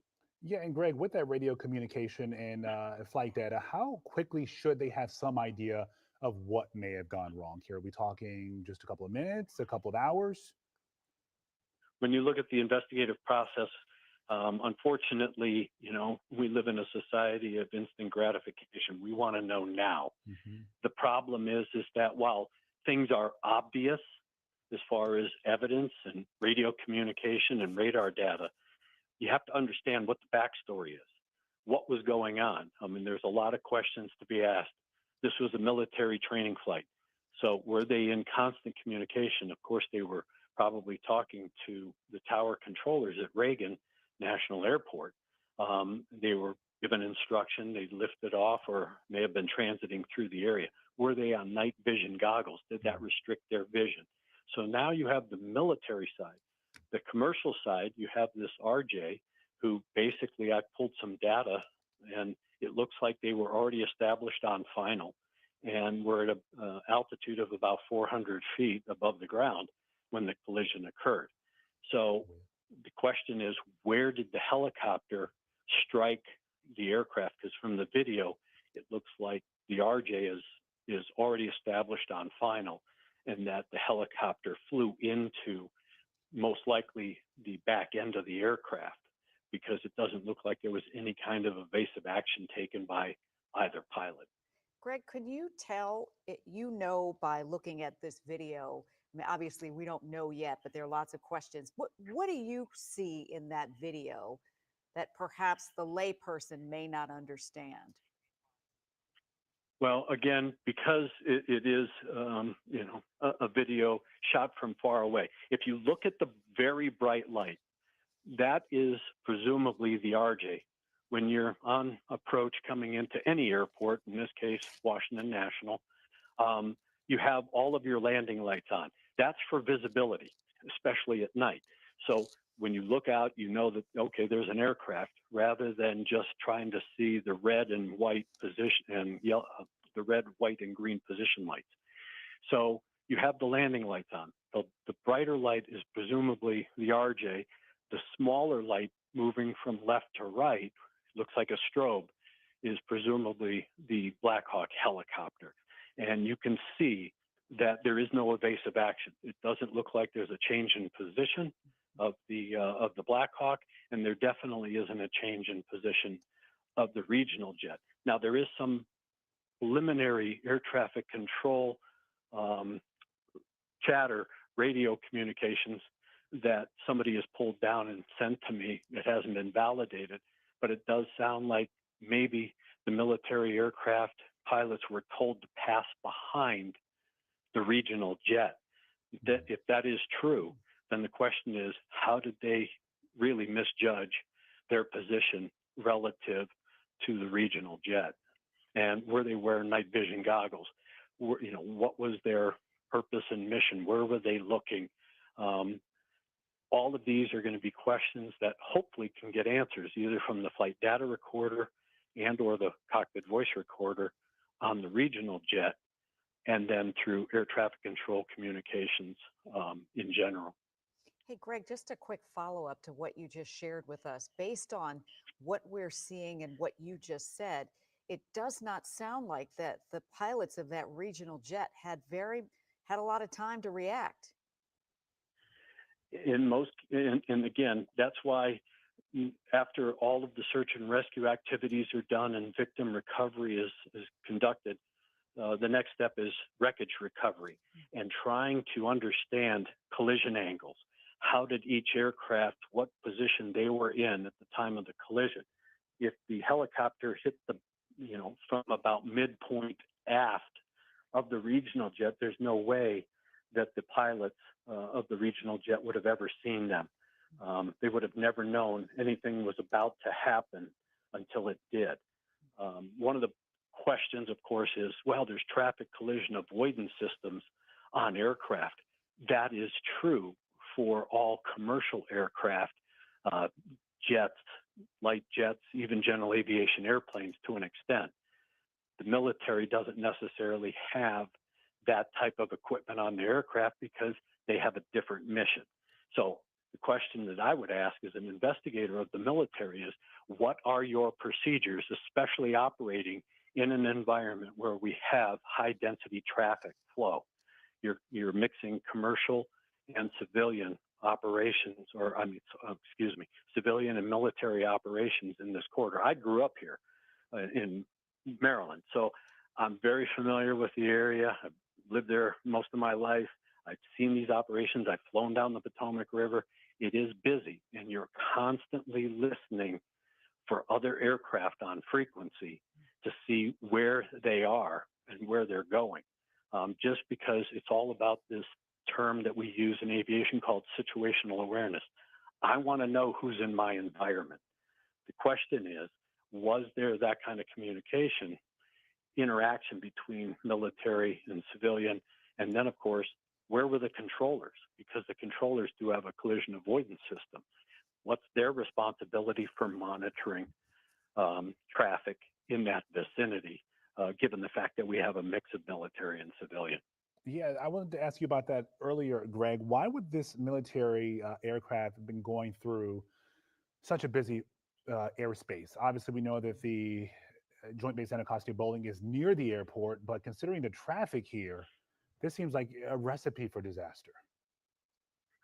Well, when you look at the altitude, typically there are low-level altitude blocks for, in this case, helicopter operations, because you don't expect to have any kind of civilian aircraft, especially going into Reagan National, being, at 200 feet or 100 feet above the water like a helicopter can fly. And we know every day that the military, in some way, shape, or form, are running patrols up and down the river. Police helicopters fly low level, but the flight corridors, the approach paths for all of the runways there are typically higher, 400, 500, 600 feet. These guys were less than a mile. They're from at least the crude data that I've been able to pull down where these aircraft struck. It's about 4,500 feet horizontally from the end of runway 33. So less than a mile. So of course the regional jet's going to be low because they're approaching the runway. And it looks like the helicopter was level in its flight path as it collided. So all of these things, and we've operated like that for a very long time in that area. Yes, there have been some near midair reports and that kind of thing, but for the most part, it's a very structured airspace. The question is, was everybody doing the things they needed to do for operating in that airspace at the time? So Greg, you hear me? This is Topper, meteorologist Topper Shutt. A question now, and this is something that I'm just throwing out to you. Is it possible that the helicopter was below the radar and that's why the avoidance system didn't work?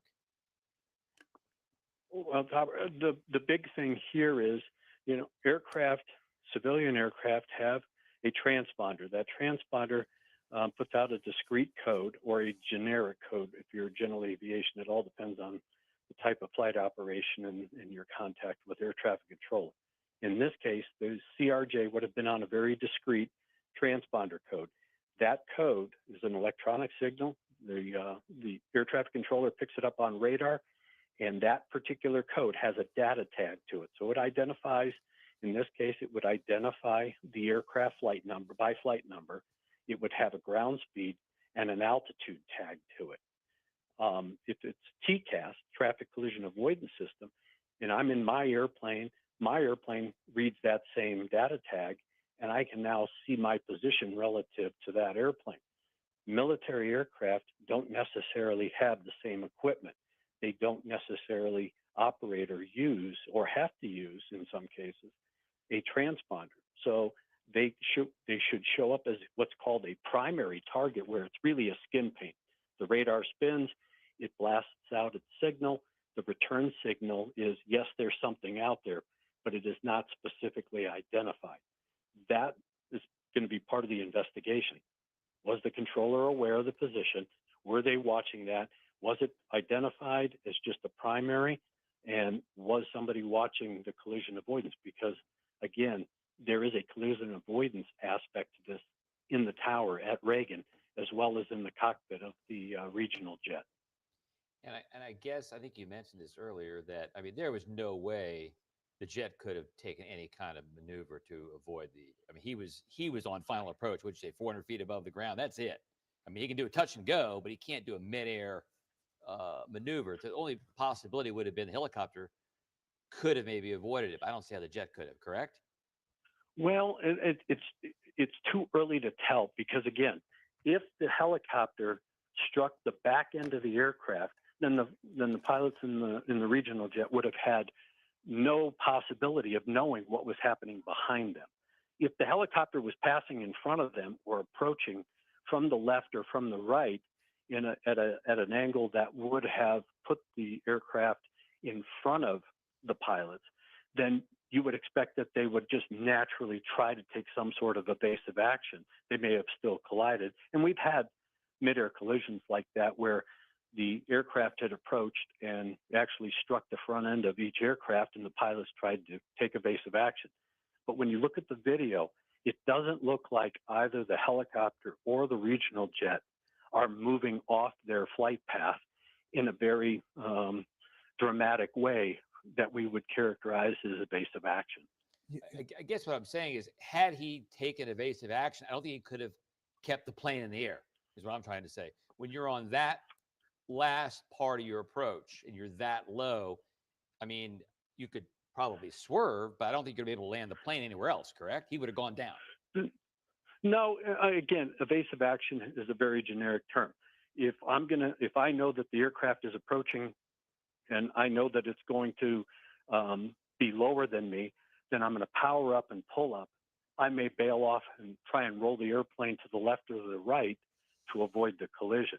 Same with the helicopter. If it caught their eye at the last minute, they may have tried to roll the aircraft to the left or to the right. Doesn't mean they're going to dive into the water immediately.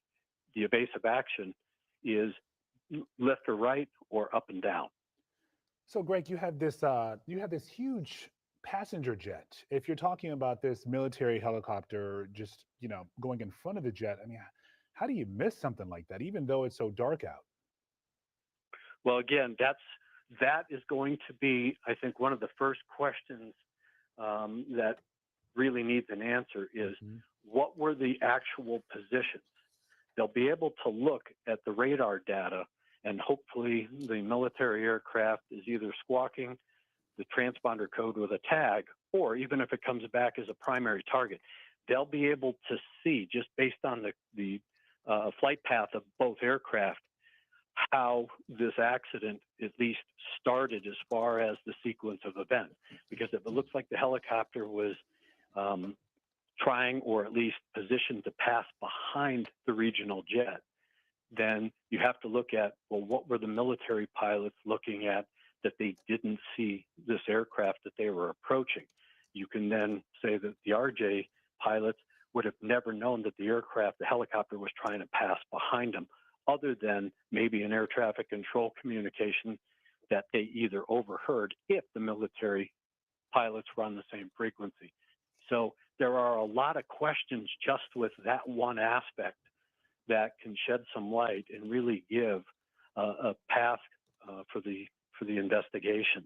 And that's why radio communication, radar data, and then the recovery of the cockpit voice recorder and the flight data recorder. Because again, the cockpit voice recorder, you may have the pilots who, are flying, they're doing their, last minute checklists, they're getting prepared to touch down, and then something catastrophic happens and they don't know what's going on other than the fact that they've lost control of the aircraft.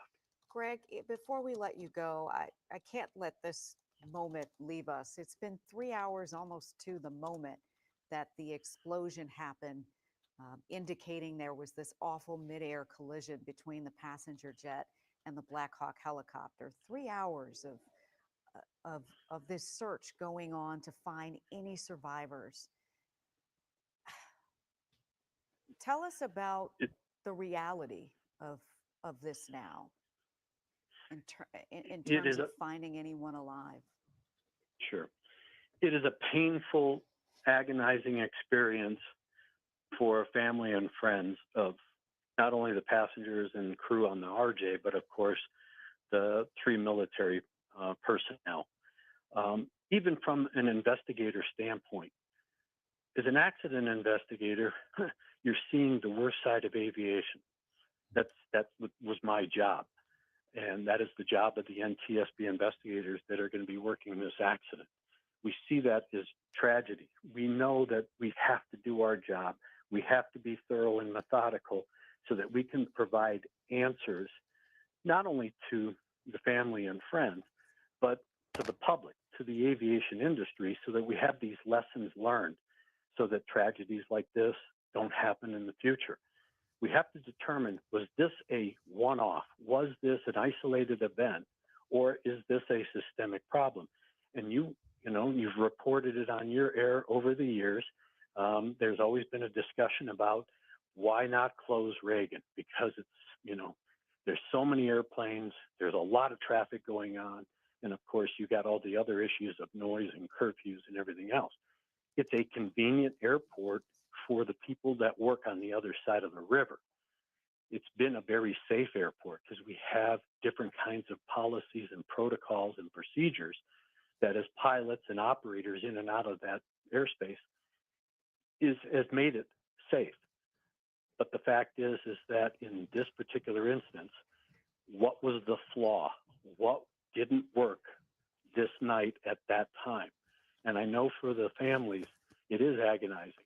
Of course, the search and rescue process is cumbersome, especially at night. You can only put divers in the water in certain areas under certain conditions. You don't know what's under there.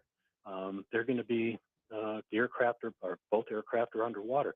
There are traps, there are hazards that they can't really navigate at night. That slows the process down. And it is a painful experience, even for investigators. Because again, it's my job to try and figure out what happened with a team and then at least, provide some level of comfort that here are the facts and this is what we know happened. Unfortunately, we can't bring your loved one back, but through the process, we're going to make it safer to fly tomorrow. And while that doesn't provide a lot of solace to the families of the victims, the process does work. And if you look at the history of the NTSB and early days of CAB, where the accident investigation process really started, you see how we've improved aviation safety over the years. And, when you look back at the last major accident, we lost, a A300 Airbus in New York in 2001, November of 2001. We had 2 regional aircraft go down in 2006 and 2009. But we haven't had a major accident in these United States where we've had a major loss, hull loss is what it's termed as, and a large catastrophic loss of life. We've got a very safe system, and what we can do is improve on that safe system. Yeah, and so sad it takes these moments like we're seeing right here before we make any drastic improvements. As you mentioned there, Greg, we've been warned about the dangers here, the airspace around Reagan National for quite some time. Thank you so much for your time tonight. Former NTSB Senior Air Safety Investigator, Greg Fife, thank you so much for being with us. I appreciate his Good to- experience and his humanity as well. We want to go back to our colleague Larry Miller, who is at Reagan National Airport, who had really one of the toughest conversations, he said, of his career, speaking with the husband who worries so deeply about the fate of his wife. She was on that plane coming from Wichita here to DC. Lair. And he told me that they'd only been married 2.5 years, that he is hopeful and praying that she will be okay. But certainly his mind right now, his thoughts going to a dark place. He and some other families that we know that are starting to make their way to the airport have now gone into a restricted area now just behind me where the police are, where they're getting information from the airline about the fate of their loved ones. We've seen now several families make their way down to this area. And moments ago, we just saw DC Mayor Muriel Bowser. We tried to ask her a couple of questions, but she wasn't taking any questions this evening, understandably, given the circumstances. Still trying to get a hold on the situation, but most importantly, trying to comfort these families that in some cases potentially are getting some devastating news about their loved one. We spoke with one man whose 26-year-old wife was aboard that plane. I asked the question about, had he talked with her? Had he communicated with her today? In fact, he did. He got a text message from her 20 minutes before the flight was set to land. Here's what he had to say. I'm just praying that somebody's pulling her out of the river right now as we speak. That's all I can pray for. I'm just praying to God. When was the last time you spoke with her? She texted me that they were landing in 20 minutes. Can you show us a text message that you got from her?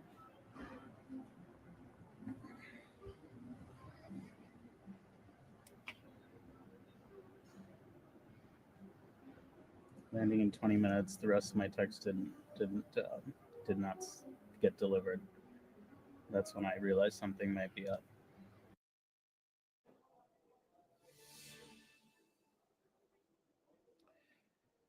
He told us that his wife had a fear of flying and had for some time, that she went to Wichita, Kansas for a work obligation and was coming home today on that American Airlines flight. The airport has very few people here right now. And for the families that have been coming in, they've been rushing to try to get information from officials with American Airlines that are providing them information about really the status of this investigation, what information they know, and what they can possibly tell them about their loved ones right now. Some people are here at the airport waiting for their flights. We actually spoke with another woman. She is an airport employee, and asked her specifically about the protocol here. What happens when some sort of emergencies take place at DCA? She says there is a very organized process by which airport staff respond to these situations. She says that the ramps are closed, security goes to their designated area, and then they send staff home and keep certain staff here to guard their perimeter and provide sort of a safe harbor for emergency responders to address any sort of ongoing situations that require their assistance. That same woman, Miss Brown, who works at this airport, has for some time, also told me that in addition to the protocol, she actually saw the incident unfold. She saw the collision, saw the smoke, heard the crash, and moments later saw all of the emergency crews begin to swarm the airport to respond to that collision right now, with the search underway looking for survivors in that crash. Guys. Yeah, just a reminder that, so many of our neighbors were on board that plane as well, as they try to get answers, as they wait for those answers tonight, wait for their loved ones to return home in some capacity. This will be a very, very tough night for those loved ones and really for our entire community and country. We know that DC Mayor Muriel Bowser is going to speak at Reagan National Airport at 12:30 a.m. This is where that press conference will be. Obviously, everybody is responding as quickly as they can. And so we expect to hear from the mayor, hear what she knows, hear what she can confirm, and we'll go to her at 12:30 and whoever is gathered for that press conference when it becomes available. Now, what we can tell you right now, what we do know at this hour is that shortly after 6 o'clock tonight, Eastern time, that airplane, that passenger jet from Wichita, Kansas, American Airlines Flight 5342 took off, bound for DC. A straight flight was set to land shortly before 9 o'clock, but instead it collided with a Black Hawk helicopter out of Fort Belvoir, Virginia at the time. 3 passengers on board the Black Hawk helicopter, 60 passengers on board that passenger jet, along with 4 crew members. Yeah, so it was at capacity. At one point, we wondered if this was a full flight. We know it was a full flight. It was at max capacity. In fact, what did you say, Close to, Topper? it could hold 78 people. Oh, could you were hold saying? 78? It can hold 70 depending on the configuration of the seat. So it was pretty darn full. But Yeah. not, I guess technically full. Yeah, Not and that's what we were technically. hoping initially before we knew that this regional jet it seems held a fair number of people, and we were just hoping that this was just that one flight that perhaps wasn't fully booked. But we've learned that at least, again, 64 people were on board that flight, including the pilots and the flight attendants and 3 crew members, or 3 folks on board that Black Hawk helicopter out of Fort Belvoir, Virginia, went down right here near Reagan National Airport, near runway 33, shortly before 9 o'clock tonight. A lot of you seeing the images on social media, a lot of you talking about it, that fireball, that midair collision. A lot of folks wondering what went wrong, and you're just hoping for the best after you see something like that, even though it does not look good. We know that helicopter was on some sort of training flight, and we are awaiting information about what that entailed and what happened. You see all these lights over here? This is in that area where runway 33 is. That is the runway where this American Eagle flight was expected to land some 20 minutes before Hamid Gaza got that last text from his wife that she was 20 minutes away. And sadly, there was nothing to come after that.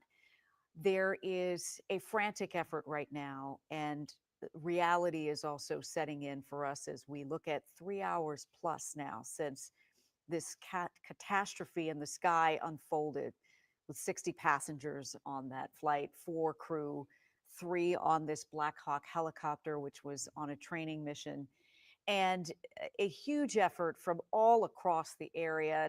We've been talking about the wind, the water, the current. This is really, really tough for the divers and the crews that have to go in for a certain amount of time and come back out, all in hopes of trying to find anybody who might have survived, or at the very least, to get some answers for families who want to know about the health and safety of their loved ones. Yeah, at least the airplane in Florida, we had daylight. And it just hit the bridge, nothing collided with it. So yeah, you mentioned a very good point about current, because the Potomac River has currents like you can't believe. They're very subtle, and they don't seem like it's that strong of a river. It's a very, very strong river. So there's the search area you see there on the left portion of your screen there, just off the runway. And I'll show you the path of this jet. And as Flack was mentioning, it came in pretty much due west to east, and then it turns. And what it does is it turns and then has to approach the correct runway. Now, in this case, the winds were out of the northwest, so they're going to land the plane into the wind. That's runway 330. All right, so here they're going to come this way, but then they're going to make a little turn as they get to the airport. Now, there's Joint Base right there, very close, very close to the airport. And here we go. We'll kind of fly in here. So this is their approach, okay?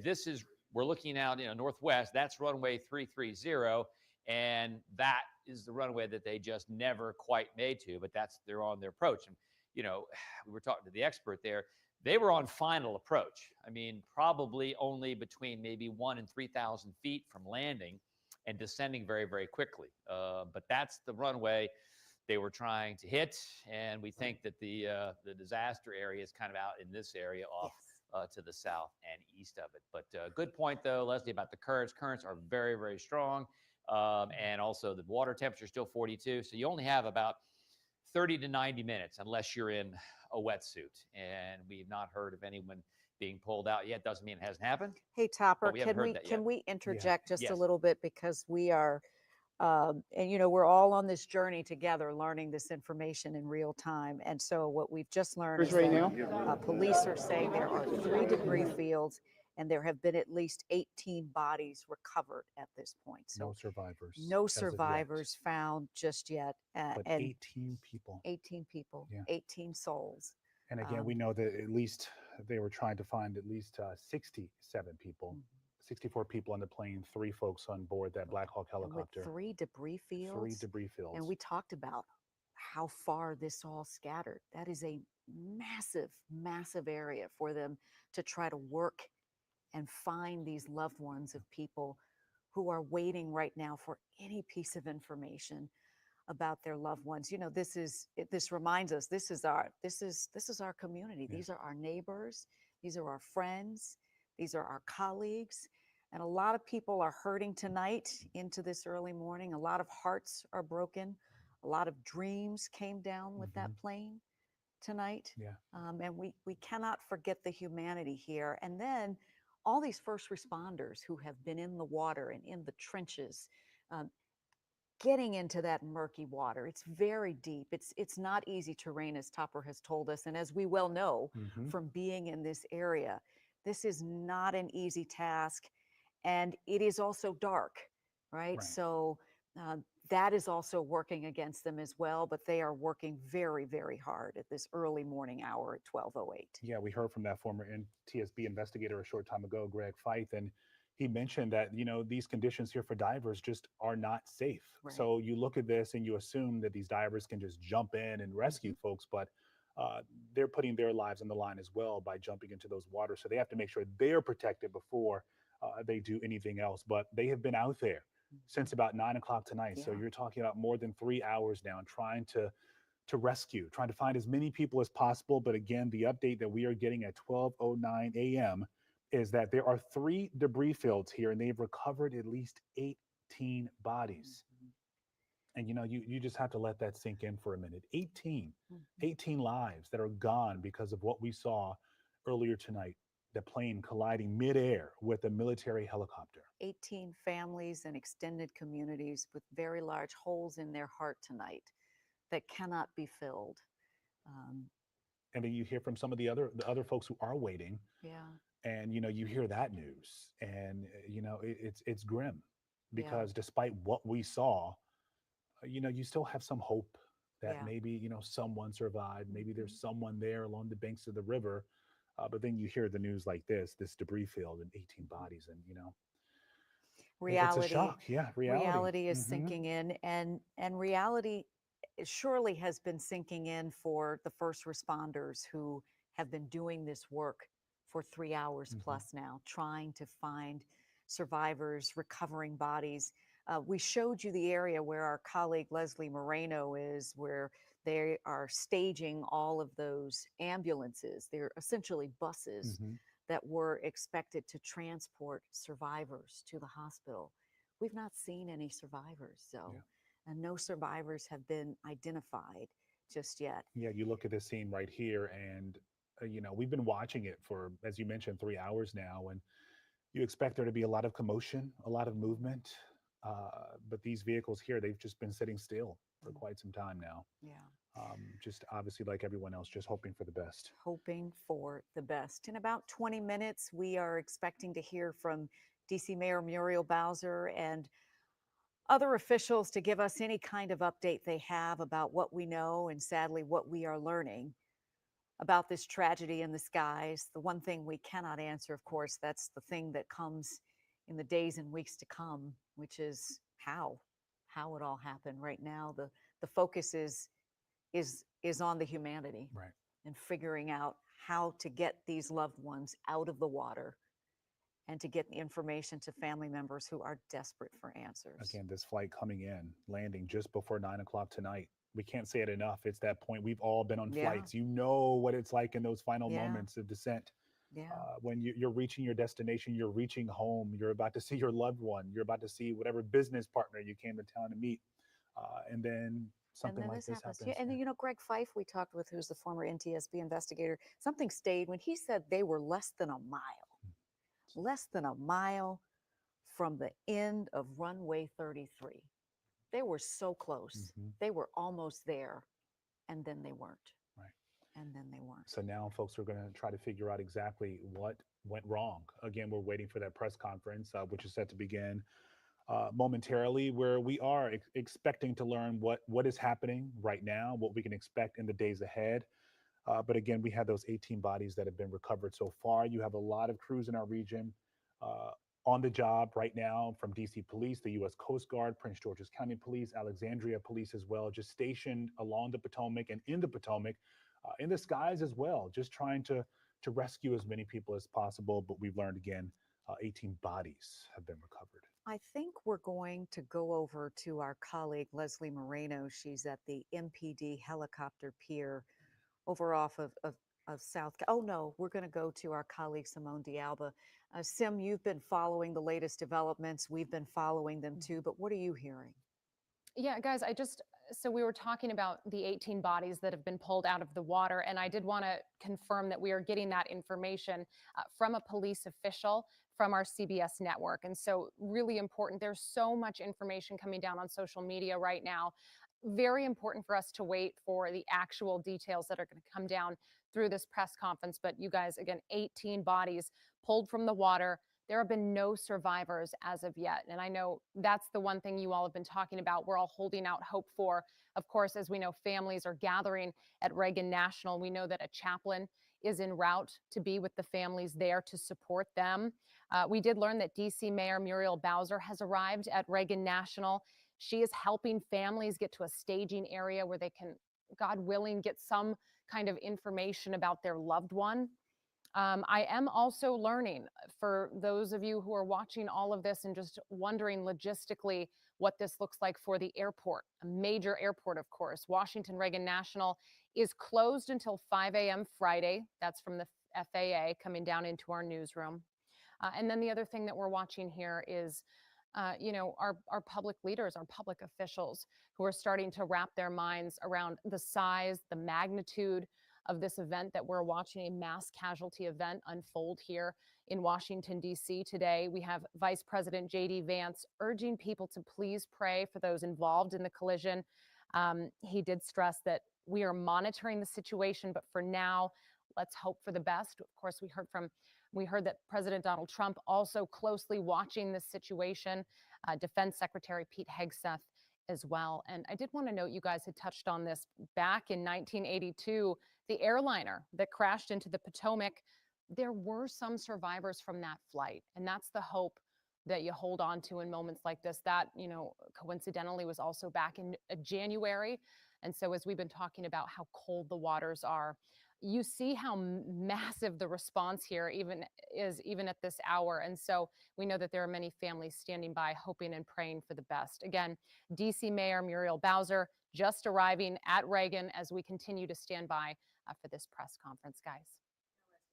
So temperatures are dipping into the 30s now, Tom? Yeah. As these first responders have been going in and out of the water for 3+ hours in this very delicate and sacred mission to try and find survivors, or in many cases, finding the bodies of loved ones that were taken just so tragically and so quickly from their families, and that instantaneous boom and that midair collision that occurred.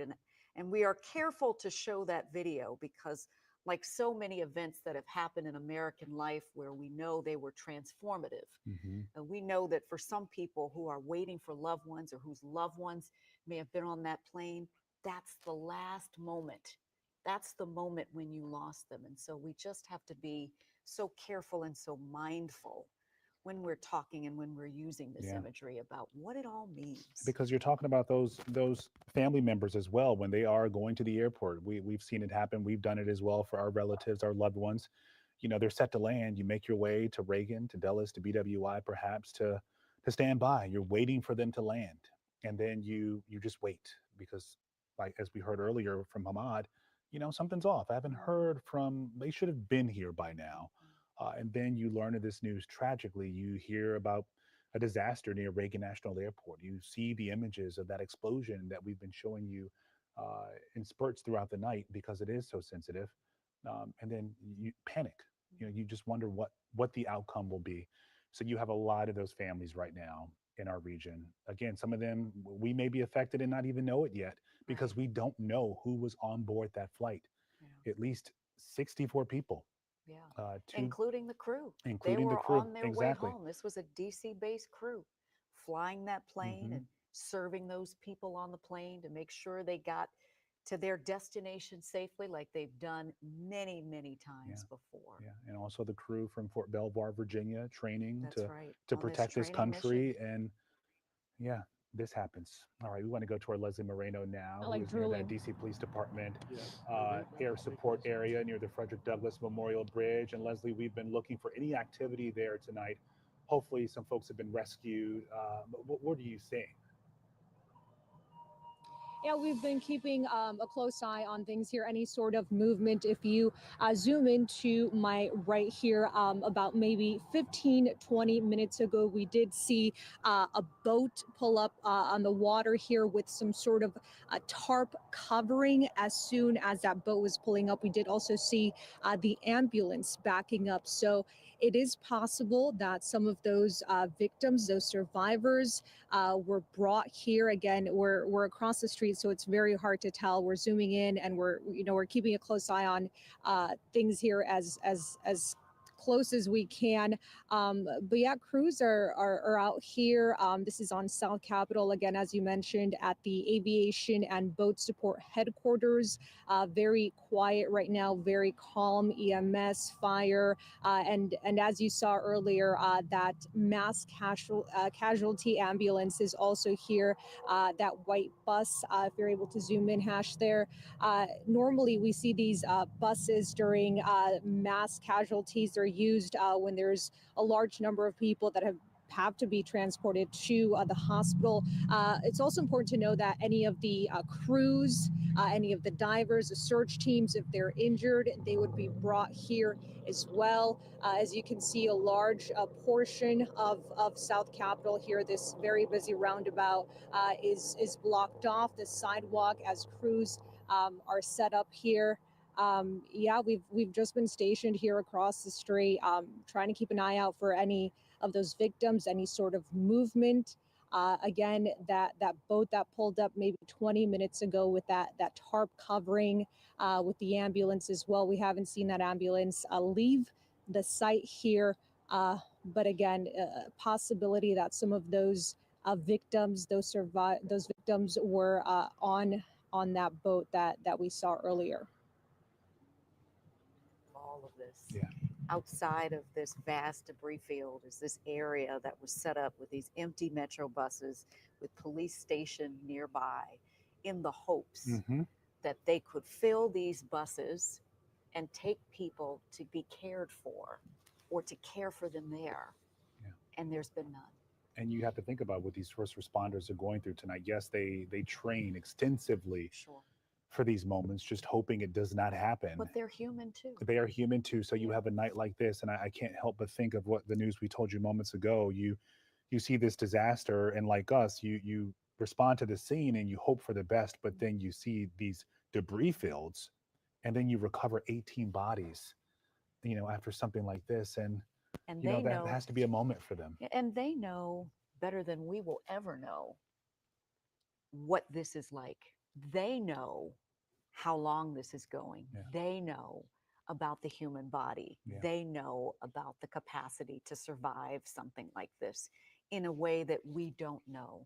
And so for them to not be able to have this happen, they're not able to go and save anybody that's alive right now. That has to be really, really hard for them as well. And yeah, we talk about the agony for family members, but in these situations, because we're talking about something that's in the water, that is what, Topper, 42 degrees right now? Air temperature mid-40s, the water temperature is about 42 degrees. And you're talking about What's the temp? It's going to get them. Yeah, that's what I I mean- hear Topper there, our meteorologist, saying that's what's going to get them. Also, the hazardous conditions. So not everyone can respond like they want because of the nature of what they're dealing with here. A plane that went down in the water. So Yeah, I'm thinking about a lot of these families that may be still awaiting any information, and if you are one of them and you happen to be listening to us right now and you're looking for information, there is a helpline that we've heard about that is set up through American Airlines, and happy to pass this information along to you. I hope it can be helpful.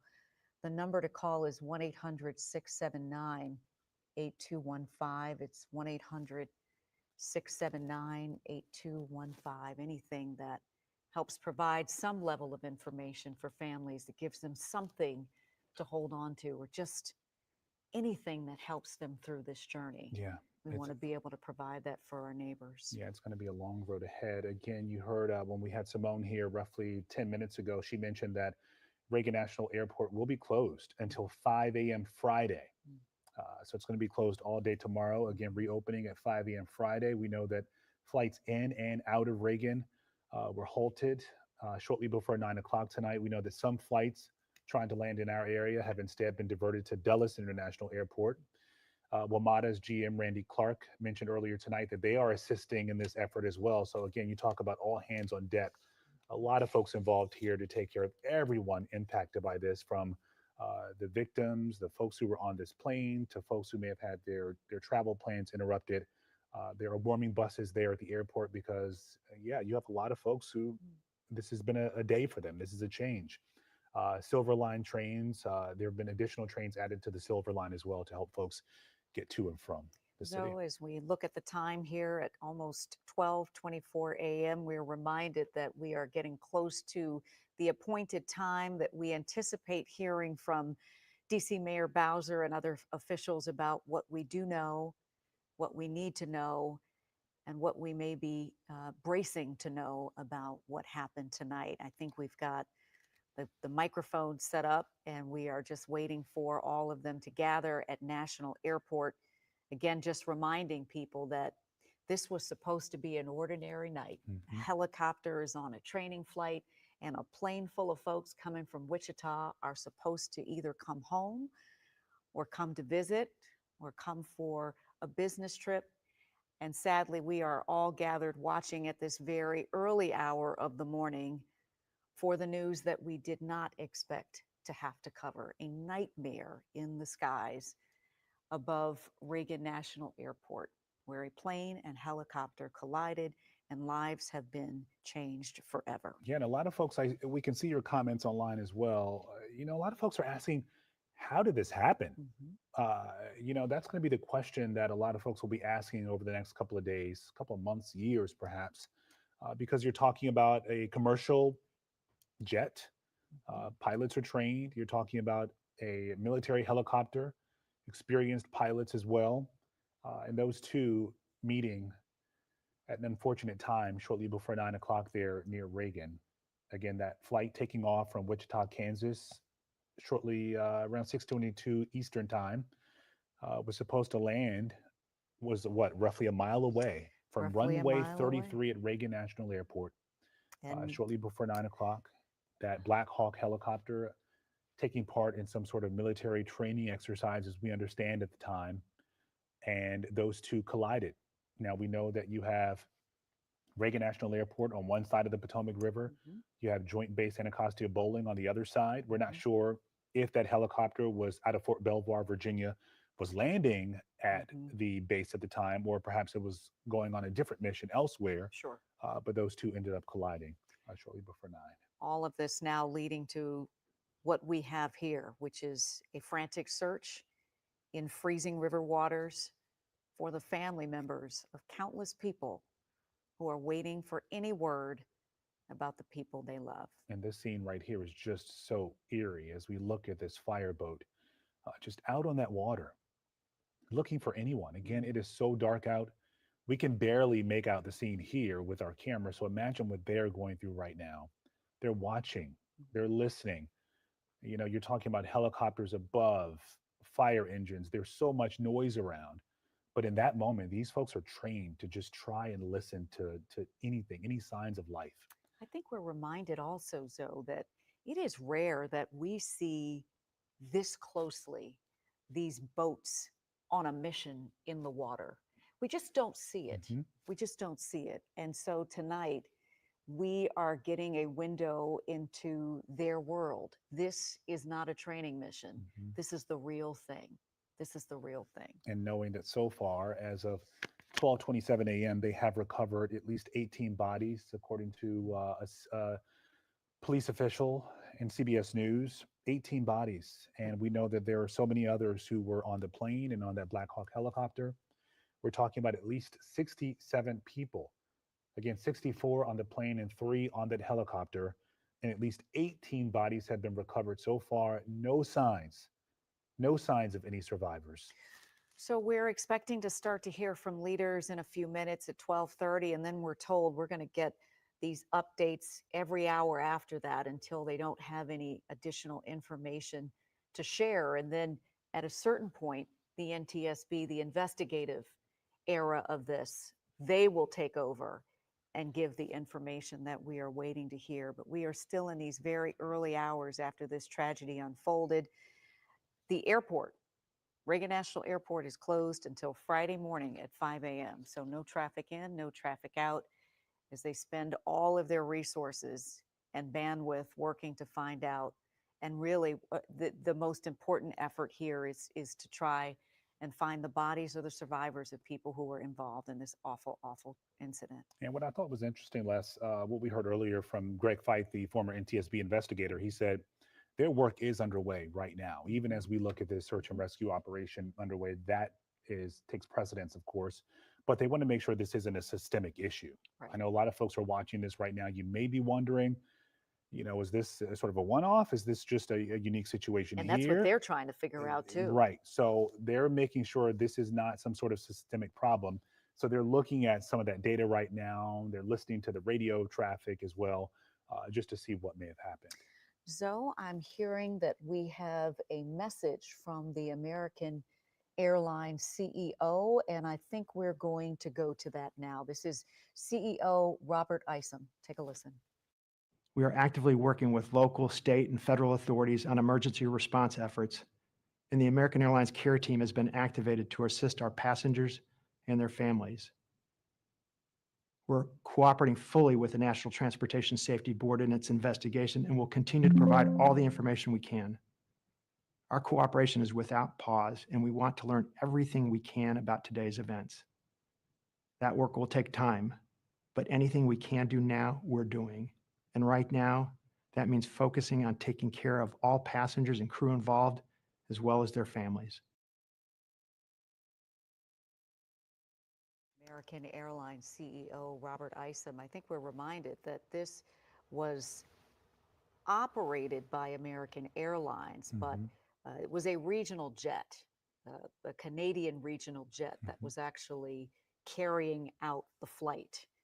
And so you have lots of entities involved here, not just American Airlines. You've got the regional jet, obviously the military, because there's a Black Hawk helicopter involved here, and just the myriad of entities and people that are involved in this investigation.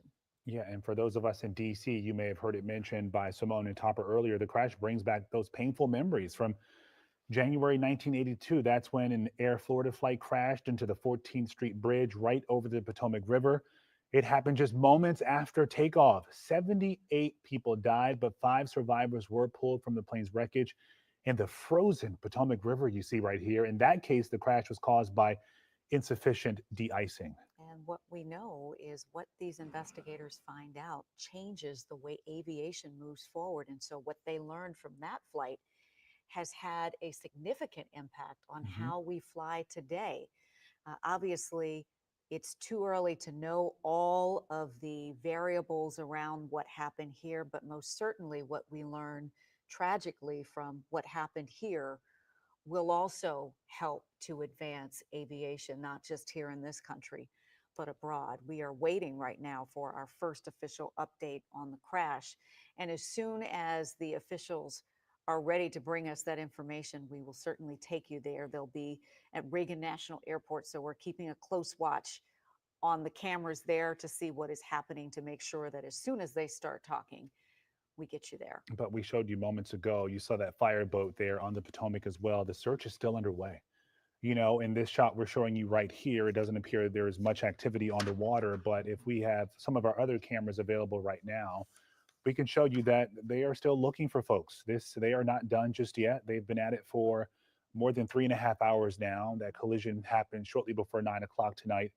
So a lot of folks are just still waiting, hoping for the best. We just showed you that the crash from 1982 a minute ago, and there were survivors. So I'm sure the folks are still, despite this explosion we saw here in the freezing temperatures, you know, I'm sure folks are holding out hope. All eyes are on this crash, on this tragedy. We take a look at statements that are coming in from lawmakers across the country, from the president, from the Homeland Security Agency, from the military. Everyone is invested in finding the answers to what happened, this tragedy that happened in the sky today, to find answers for the loved ones who thought they were going to simply pick them up after a flight or see them when it was over. And they got the news today that no one wanted. Yeah. And you talk about that direct flight that you assume is going to be okay. You're so close to landing right there near runway 33 at Reagan. This is the holding area where those empty Metro buses were staged in the hopes that survivors would be able to be transported to an area hospital for some kind of care. Yeah, and we've seen this for most of the night, for hours now, not much movement. But these first responders, they were ready. When they got word of this crash, again, shortly before 9, we saw the helicopters in the skies. We saw the boats out in the water. And we saw them positioning there. And before we saw that, we could hear on the scanners that something had gone very awry. And it was within moments of when that explosion happened that we could hear all of the scuttle and the frantic efforts to get there to do what we've been showing you for the past 3.5 hours or so as this frantic search continues. Yeah, and yeah, this is a tough moment, for so many folks. And again, as we told you a minute ago, this is the area that they're looking into right now is just so vast. Again, you have these 3 debris fields. You're talking about a passenger jet involved here, exploding midair after this collision with the helicopter. So they're trying to find the folks who may have been involved here. We know that at least 18 bodies have been recovered so far. Like you are at home, we are all waiting to hear about the rescues, the person they found in the water, the person who will be reunited with their family members. But sadly, that news has not come yet after more than 3.5 hours. Again, just 18 bodies have been recovered. And you have to think about those families who are sitting there waiting right now, wondering if perhaps it's their loved one. The agony right now, the heartbreak. And hoping for a miracle in some cases too. Hoping for a miracle. So as you've been watching with us, we've been showing you various aspects and pictures of all of the activity that's happening now, that you put it all together and you can see that it comes together as this frantic search goes on. It's been going on for 3.5 hours now in really difficult conditions out in the water, with a debris field that is spread into 3 different areas. There is so much work going on right now, and the divers have to be so careful as well. These are, and I'm not exactly sure what we're looking at here. So it looks we're like watching this in real time. Yeah, this is still near that DC Police air support area where we saw those buses waiting for folks who perhaps may have been rescued. But in terms of this particular vehicle and where it's heading, that is still unclear. This is near Nats Park and the Frederick Douglass Memorial Bridge. That's where they're stationed. So quite a ways from Reagan National Airport. But again, we're talking about these debris fields here, and they're trying to get folks there. Let's go to our Larry Miller, who is at Reagan National Airport. You have talked to family members who are desperate for any information about the state of their loved ones. Larry? Guys, and we've been seeing more family and friends of those that were involved in this crash make their way here to Reagan National. Since the last time we saw you, we saw 3 additional loved ones. One man who said that his son was on the plane, another man who said that his daughter's best friend was on that plane, even a neighbor as well. So we're seeing that individuals who have been touched or who are familiar with those that were involved in this crash now make their way here.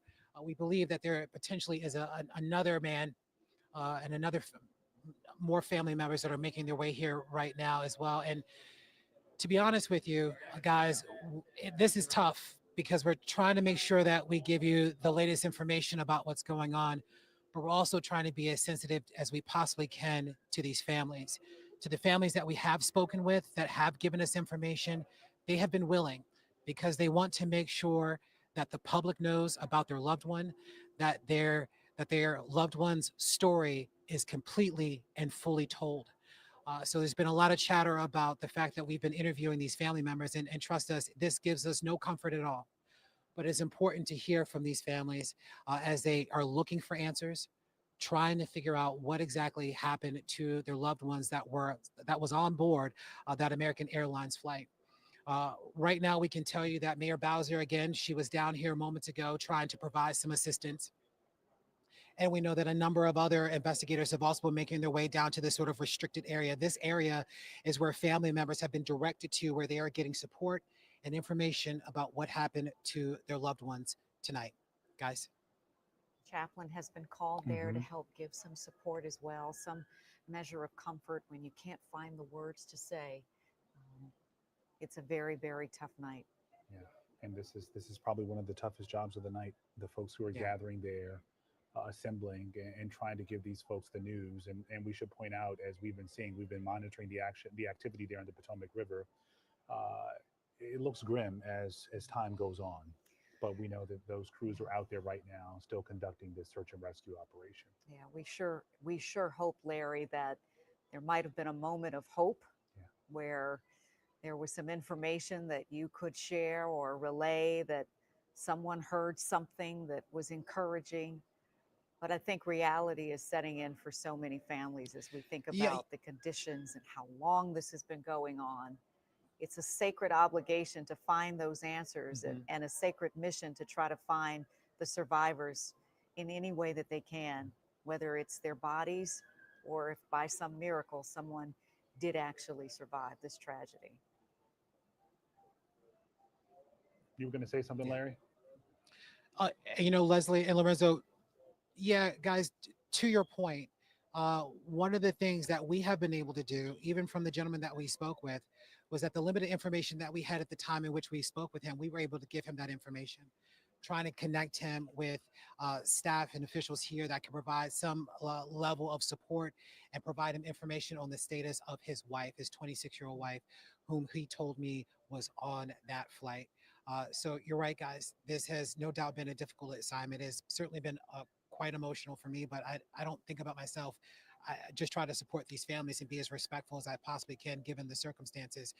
But they want to make sure it is clear that we know who they are, what they meant to their loved ones, and what we should know about them moving forward. And we should point out as well, for the first at least hour and a half of this, there was no information at all.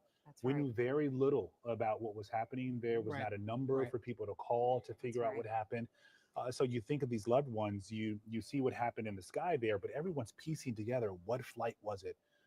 What happened? How did it happen? And if you're like so many family members, you go, oh yeah, they're coming in from that location, but you don't necessarily always have the flight information in front of you. You just figure they're coming in, I'll hear from them.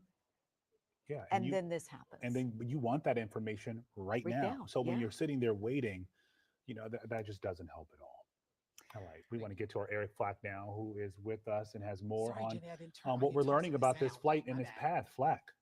Hey, Zo. Hey, Les. I told you I'd try to get more information from this organization, Flight Radar 24. It's a global flight tracking service, one of the foremost of those services in the country, with 1.1 million followers, a verified source of information on this. They actually track the flight data from that American Airlines flight 5342, so it knows exactly on kind of this image where it went down. into the Potomac River. And we know now that that military helicopter came from this direction. I got the executive director of the Flight Radar 24, Ian Pachetic, on the phone just moments ago, and he described just how close this American Airlines passenger plane was to landing right here at Ronald Reagan Washington National Airport when that collision happened. It is heartbreaking to know how close these families were to getting home. Take a listen. We're already hearing from family members who are right there at the airport waiting for their loved ones. From the data, how close was this commercial airliner to landing? The aircraft was seconds from landing. So the collision happened at approximately 300 feet. So this is seconds from landing as they crossed the Potomac, and the runway threshold is at the river's edge. So the aircraft is very close to landing. It was on final approach. It was lined up with runway 33, and it was ready to touch down. And yet, just seconds from landing, something catastrophic happened. How?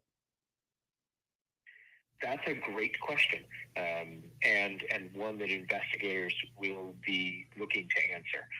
We know that the two aircraft collided. The main question then becomes, why did they come into contact? Why were they that close together? And then, as with all safety and accident investigations, the main goal of the accident investigation is to prevent this from ever happening again. Just so many questions still at this hour, trying to prevent it from ever happening again. But at this hour, trying to figure out how it happened in the first place. Again, American Airlines Flight 5342, aviation experts telling us just moments ago, was just seconds from landing right there at Ronald Reagan Washington National Airport when this collision took place. What a terrifying and horrific scene it was for everybody involved. So many unanswered questions we are trying to get to the bottom of. Guys? It just gets you in the gut when you hear about how close they were to landing and Unbelievable. how close they were. Could see the runway. They could see the runway Could see in the front runway. of them and didn't even actually realize they were in danger, Did not. likely because this happened so fast. All right. Thank you so much, Flack. We'll be checking back in, of course. Our Matt Gregory is still at Dangerfield Island where the boat launch ramp is. Matt, you've been talking to people, some who saw what happened, some who were moved to come to that area to see what's happening. What are you seeing and what are you hearing now? Yeah, right now, the rescue efforts and the recovery efforts continue to change, right, as the evening goes on. And as you pointed out, the cold temperatures. I want to point out that we are on the banks of the Potomac, that's sort of just across from Reagan and across what has become this ever-spreading debris field. Also, in addition to, we've been kind of noticing the search helicopter above us, kind of looking along the actual banks now, doing searches across the Potomac. But let's give you an idea of what we're looking at right now, because this has been going on for several hours now. Since about 9 o'clock. Okay, so across the way, just across the Potomac, and this is as close, by the way, as we're able to get. That's Reagan's runways right there, and you can see in the distance, you can see the flashing lights of the emergency vehicles there. Now, as we keep scanning to the right, that's where we're seeing the sort of the major ambulance response, especially the mass casualty ambulance response right there. And over the last hour or so, we've seen more and more police vehicles head in that direction. Like Lorenzo and I talked about earlier, if they're able to pull any survivors from the Potomac, they would take them right up to there. And that's a place where they have medical crews, staff, everyone on hand to try to assist with this. And remember, these are the things that for years and years we talk about planning and preparation for things like this. I mean, I can tell you myself, I've covered at least 3 or 4 training sessions for mass casualties, but to see it in action, it is quite a sight to behold.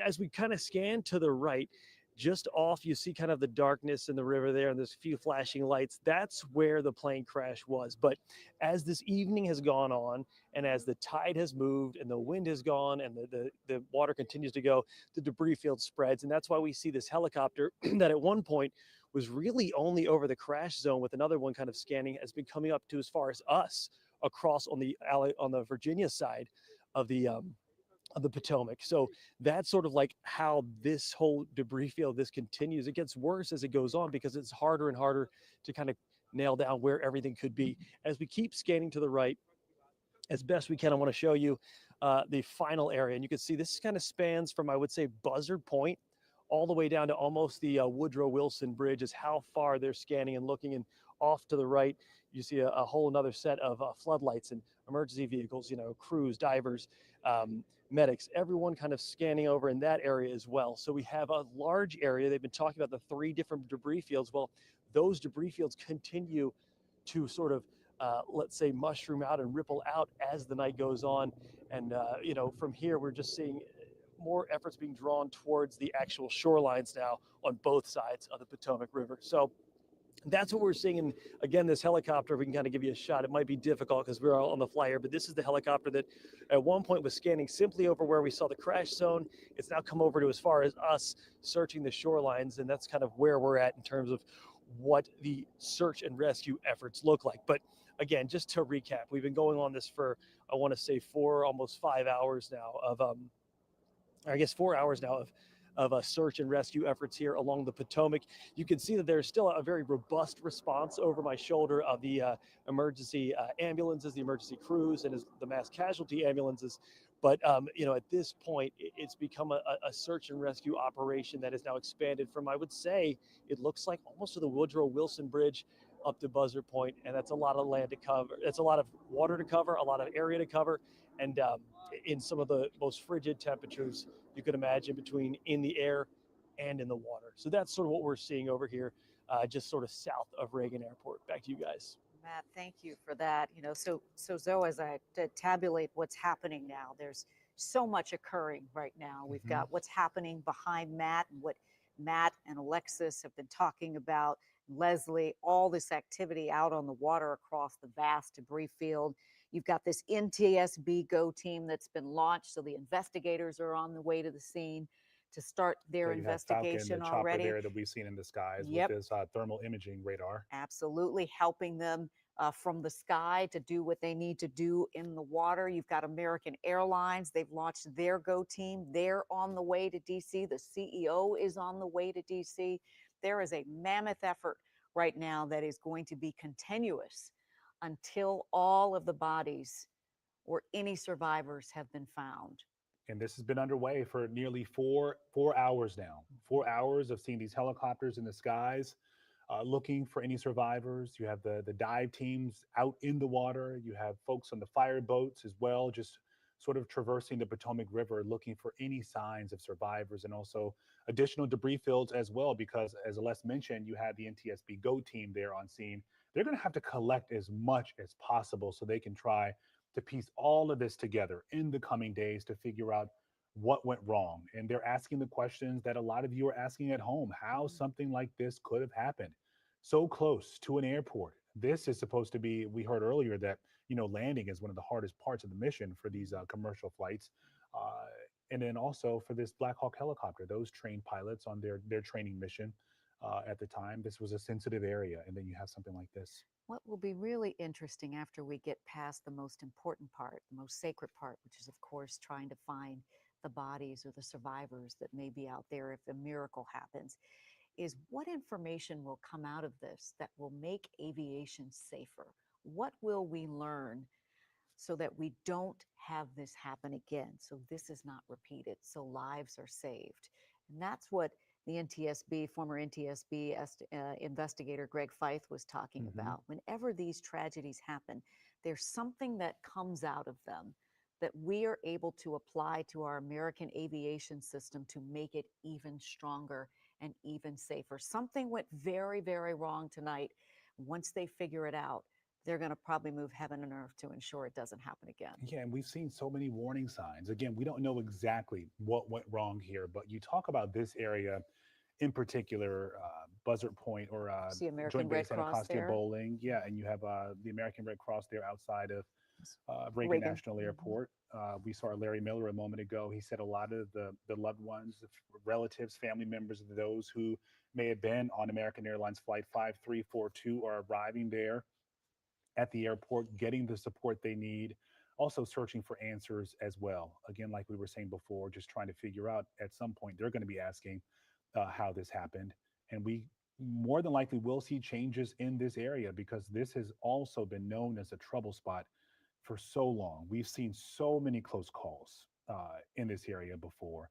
We've had these warnings with a lot of folks saying, you know, this area isn't right for more air activity because of one, the airport, but also Joint Base Anacostia Bowling and the aircraft going in and out of there on a daily basis. And you saw this is what happened tonight. And You this have a commercial helicopter, jet. but this helicopter wasn't even coming from Anacostia Right, Bowling, so it right? was This is going- coming from Fort Belvoir. Yeah, so you have this military training exercise they go through. I know a lot of you over the years talk about these low flying helicopters Mhm. going over your homes. Yeah. So more than likely you've seen this type of Black Hawk helicopter flying above your home. We know how low, this low altitude, how low they fly.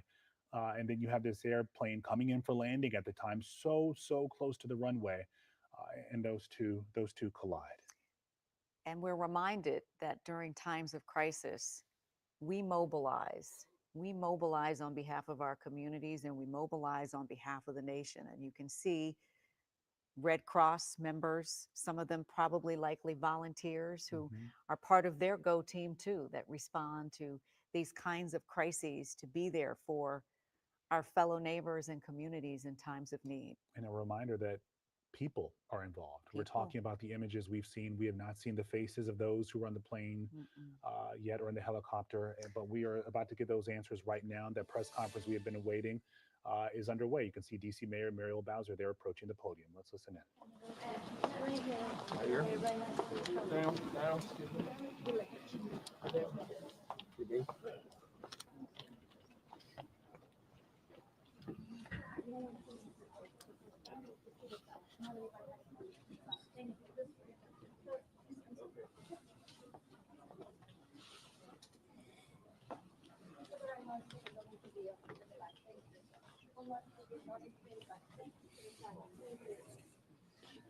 I'm Muriel Bowser. I'm the mayor of Washington, D.C. I'm at Reagan National Airport. I am joined by United States Transportation Secretary Sean Duffy, United States Senator Jim Moran, Senator Roger Marshall, Jack Potter, the CEO of the Metropolitan Washington Airports Authority. We are here to brief you on the very tragic events of this evening, where we know a passenger plane coming to the airport here collided with a military helicopter. Our fire department, DC Fire and EMS, supported by fire departments and police departments from across the Washington metropolitan region, are executing a rescue operation in the Potomac River. They are working diligently in very dark and cold conditions, cold water, to execute this rescue operation. We have had the opportunity to be briefed by American Airlines officials. I'm told that American Airlines leadership is on the way to Washington as well. And officials are in the airport talking to families now.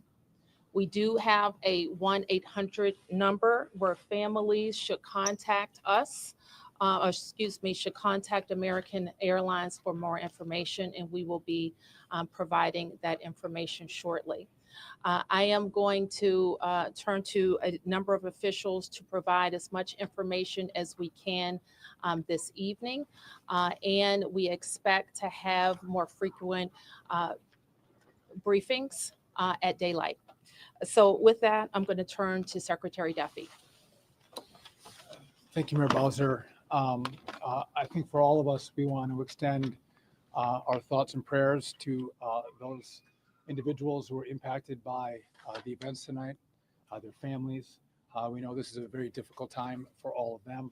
I want to join the mayor and everyone here to extending our thank you to the first responders who, again, in very difficult situations and environments, are out there searching and attempting to rescue. Tonight, I spoke with President Trump and his team in the Situation Room. I had a conversation with Secretary Pete Hegseth as well, and then with the Kansas delegation and the mayor and others in leadership, as well as Governor Youngkin from Virginia and Governor Kelly from Kansas. From the Department of Transportation and FAA's perspective, we are going to offer full support to those on the ground, to the mayor, but also to the NTSB, who is going to be conducting the investigation in this matter. We are going to provide all the support that's necessary. Mayor. Thank you.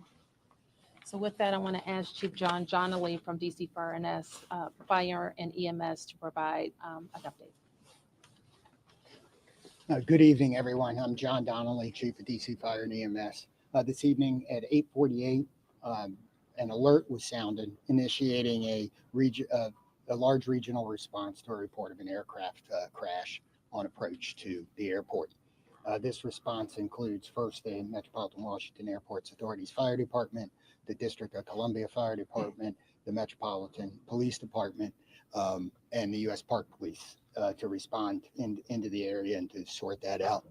At 8:58, the first units arrived on the scene and found an aircraft in the water and began rescue operations. This incident has grown. There's currently about 300 responders working. We have boats from all throughout the region, police and fire boats. We have a mutual aid agreement in Washington, D.C., the National Capital Region Mutual Aid Agreement administered by the Metropolitan Washington Council of Governments, and we're all operating under that. We're operating under a unified command. Everybody's together. So we also have requested state police helicopters from Maryland, and the Coast Guard helicopter is working. So this is a state and federal response as well. U.S. Coast Guard's got some boats in the water as well. So it's a highly complex operation. The conditions out there are extremely rough for the responders. It's cold. They're dealing with relatively windy conditions. Wind is hard out on the river. So they're out there working. We're doing everything we can to keep them safe. And with that, I'm going to turn it back to the mayor. Thank you. In Chief Bonnet from MWA.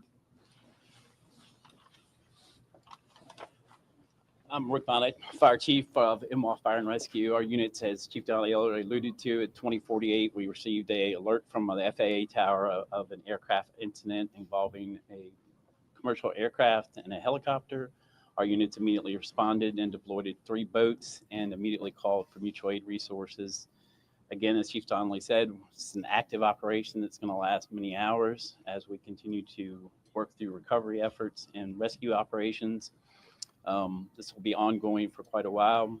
Our thoughts and prayers are with the families and our communities, and we appreciate all DC's support to our agency and our federal partners.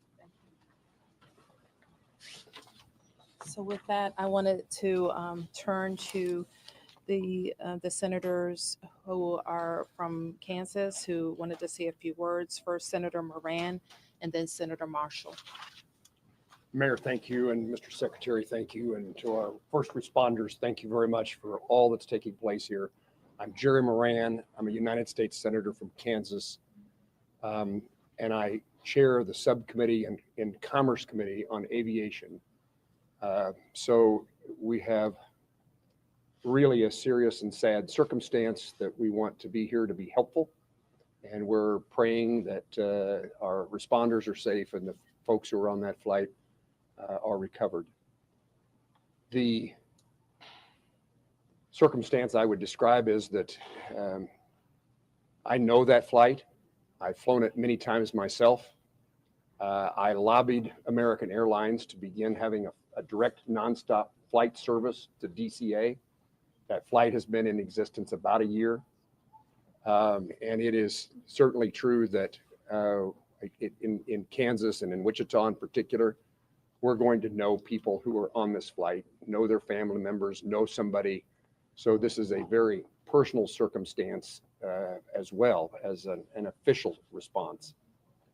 And again, we will do everything we can to make certain that we're supportive of the rescue efforts, and we'll do everything we can to make certain that our subcommittee and Congress is engaged in what needs to take place following the outcome of this evening and this month's kind of investigation. I've talked to NTSB, I've talked to the White House, I've talked to the Department of Defense, and I've talked to the CEO of American Airlines, and there is all of us pulling together for the best outcome possible.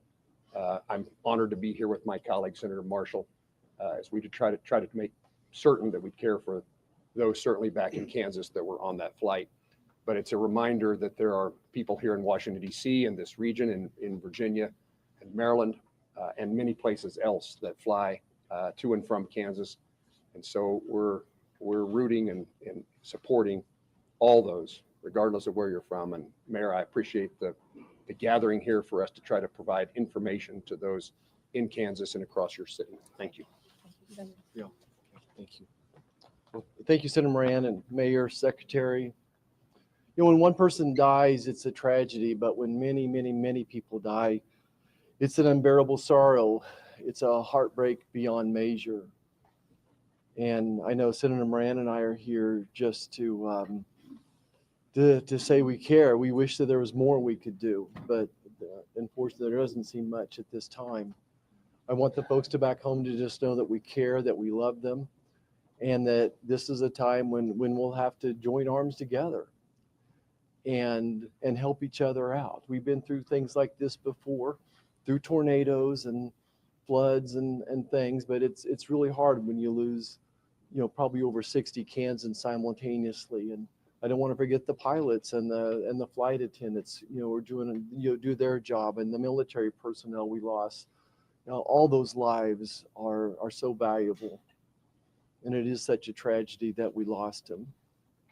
You know, I think often in times like this, I try to find a scripture that, you know, is apropos, and this is from the book of Psalms. It says, "The Lord is close to the brokenhearted and saves those who are crushed in spirit." Certainly we're crushed in spirit tonight. We mourn with the families who lost loved ones, and we truly are joining them in prayer and wrapping our arms around them in love and compassion. Thanks for everybody for coming out tonight. Thank you for your thoughts and your prayers. So certainly I speak for the people of Washington, 700,000 of us who are extremely sorry for the families who are experiencing loss tonight.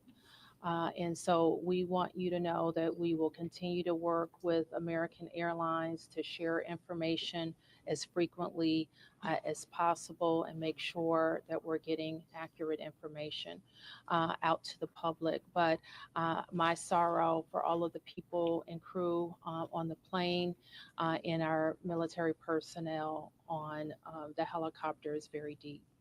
I do want to turn to Jack Potter, who is the CEO of our Airports Authority, responsible for Reagan National Airport and Dulles International Airport, to talk to you about how the airport responded and what we're what's going to happen next.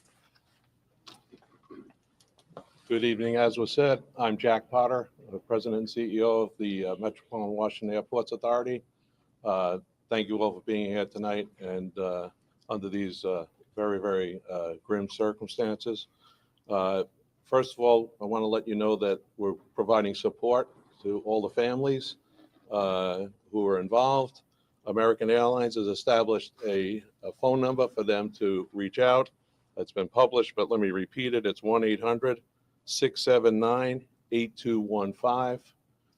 So families of folks that were on the plane are asked to contact them. We did have folks who were at the airport to pick up loved ones. And so American has set up a center in their in their lounge at the north end of the airport. And we've directed the families there. And there are folks there counselors there to work with the families. We did have aircraft that were in the air. They were diverted to Dulles Airport, some 19 aircraft. We had personnel, United and others had personnel. We want to thank WMATA for extending their hours on the Metro to make sure that those folks were accommodated. Right now, as was said earlier by the chief, we're in a rescue mode. We will continue in that rescue mode. I want to thank all of the mutual aid responders, all the counties, the district, folks from Maryland and Virginia.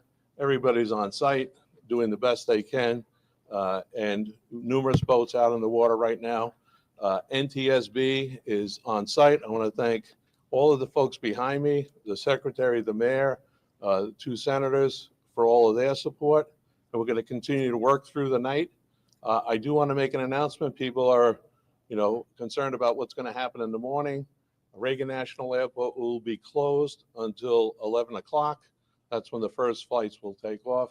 But we're going to continue to do our best and work through this situation over the course of the night. And we hope to have more news as it develops. But for right now, it's a very difficult situation out there with the cold.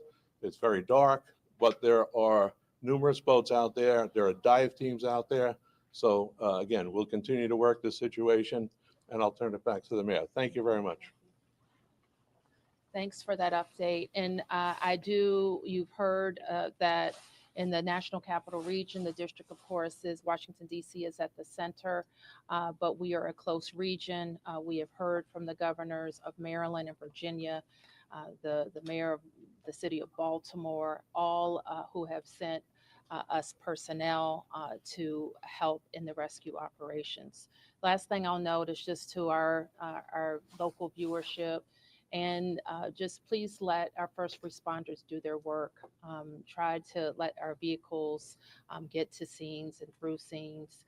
We don't want anybody else to get hurt because of moving vehicles, okay? So we will be able to take a few questions. There's not a lot that we can say. We won't be able to say anything about an investigation. As you know, once fire and EMS completes the rescue operation, then the investigation goes over to the National Transportation Safety Board. And I'm sure the Safety Board, NTSB, will provide information about when they will be briefing about an investigation. So we'll take a few. Yes. Can you confirm that both aircraft are in the water, and perhaps Chief Donnelly can explain what's involved in conducting an operation like this? Yes, both aircraft are in the water. The focus now is rescuing people, and that's what all of our personnel are focused on. And Chief, I think he's given a pretty good description, but if there's anything else you want to add, Chief. I would just say that the boats are out doing searches. We have divers on both aircraft, and they're searching the aircraft at this point. Right. Yes. Have any survivors been found, and how many bodies have been recovered? All we can confirm tonight is the number of people on each aircraft, 64 people on the American Airlines plane and 3 people on the military helicopter. And we can't provide any more information about recovery efforts. The 2 people have talked about lost loved ones. So how do you know that there might be people who have lost loved ones? I didn't say I didn't know people had lost loved ones. I said we can't talk about any of the recovery efforts in specific tonight. Yes. Secretary Duffy, can I'll call on who's next. Yes. Thank you, Mayor Bowser. Will this affect operations at Dulles and BWI? Will the Potomac River traffic be closed to boats? Yes. And so Jack has talked about, Jack, can you talk about Dulles? I'm not sure we can talk about BWI, but we can talk about Dulles. There is no impact at BWI or at Dulles. As I said earlier, our airport here, Ronald Reagan National Airport, will be closed until 11 o'clock. Obviously, that will be fluid. We'll learn more, but we wanted to advise passengers who might be coming to the airport in the morning that we will be closed until at least 11 o'clock. Secretary Duffy. Yeah, 1 second. You're next. Hi, Mayor. Thank you so much. So just other than the current situations, like we know the water is extremely cold and it's very dark outside. Although, Senator is saying that there are numerous boats in the water, but what's the the biggest challenges for the rescue team? What best scenario we can expect in the coming few hours till morning? So the challenges are access. The water that we're operating in is about 8 feet deep. There is wind, there is pieces of ice out there. So it's just dangerous and hard to work in. And because there's not a lot of lights, you're out there searching every square inch of space to see if you can find anybody. Divers are doing the same thing in the water. The water is dark, it is murky, and that is a very tough condition for them to dive in. The question about the river, we'll make that decision later. The Coast Guard's on scene, and I would expect that it's not a high use time in the river, and we should not expect to have commercial recreational traffic on the river tomorrow. Okay, 3 questions. 1, 2, 3. It's for Secretary Duffy. Have you been in touch with the air traffic controllers who were in the tower at the time of the crash? I have not. You have not. And second question, this is your first several hours in this position. What are your thoughts? What are you feeling right now?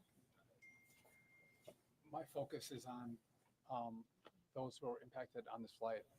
And again, I've been secretary for a little over a day, and the tragedy that we're going to deal with this recovery, I think is touching everyone's hearts, whether it's here in the greater DC area or in Kansas. And again, I think everyone here is thinking and praying for those who potentially have lost a loved one. And thank you. Okay, your question? Could any of you give us any sense about how an accident like this could have happened so close to the airport, right in the heart of DC? There have been reports that the DCA tower contacted the helicopter moments before the crash to ask if they had sight of the aircraft, that apparently the helicopter reported that it did have sight of an aircraft. Is it possible that it had the wrong aircraft in sight? Do you have any sense of what went wrong in those final moments? I know that the National Transportation Safety Board in its investigation will be able to search on all of those questions. We wouldn't be able to talk about that tonight. Yes. 2 points for Secretary Duffy. The first thing, you were talking about you were in the Situation Room with the president and Pete Hegseth both being there. Can you tell us more about the president's initial reactions to this, as well as Pete Hegseth, that this was a military helicopter? So I was not in the Situation Room. I did have a conversation with the Situation Room where the president was located, as well as with Secretary Hegseth. We're exchanging information. I would just note that not just the local team, but the federal team has performed very well in this crisis. I know the president is incredibly concerned about what's happened here today. I'm sure we'll continue to hear more from him, and I'll continue to consult with him and Secretary Hegseth. When it comes to the resources that you would be able to provide on the federal level, do you feel like you're getting what you need? Absolutely. The president has committed to this team and to the NTSB through the DOT, that we will provide all resources necessary as we go through this recovery, but also the support from FAA and DOT as the NTSB investigates. Mr. Secretary, do we know the condition of these aircraft? Are they whole? Are they split? Are they pieces? Again, I don't think we can comment on that. Our focus is on getting the passengers and crew out of the water. And just one more clarification, because earlier we got guidance that DCA was going to be shut down at least until Friday at 5 a.m. I just heard 11 now a.m. it's 11 a.m. tomorrow. Tomorrow. Okay. Thank you. Okay, we can take a few more questions. A question here, and here. Mayor Bowser, can you just confirm, has anybody been transported to the hospital? I can't say anything about the rescue operation right now. Who was next? Yes. Yeah, Chief Donnelly, can you speak a little bit more about the unified command who leads this phase of the rescue and recovery? At what point do you then change phases? And can you describe to us the scene as best you can when first responders first arrived? So I happened to be listening to the radio this evening when the call came out. I listened to the responders come in, and the initial response, they were very professional trying to locate this. This is, if you can imagine, the river is a large black spot at night with no lights on it, except for a few buoy lights. So they were out there looking. The boats pretty quickly were able to locate one of the aircraft and get there.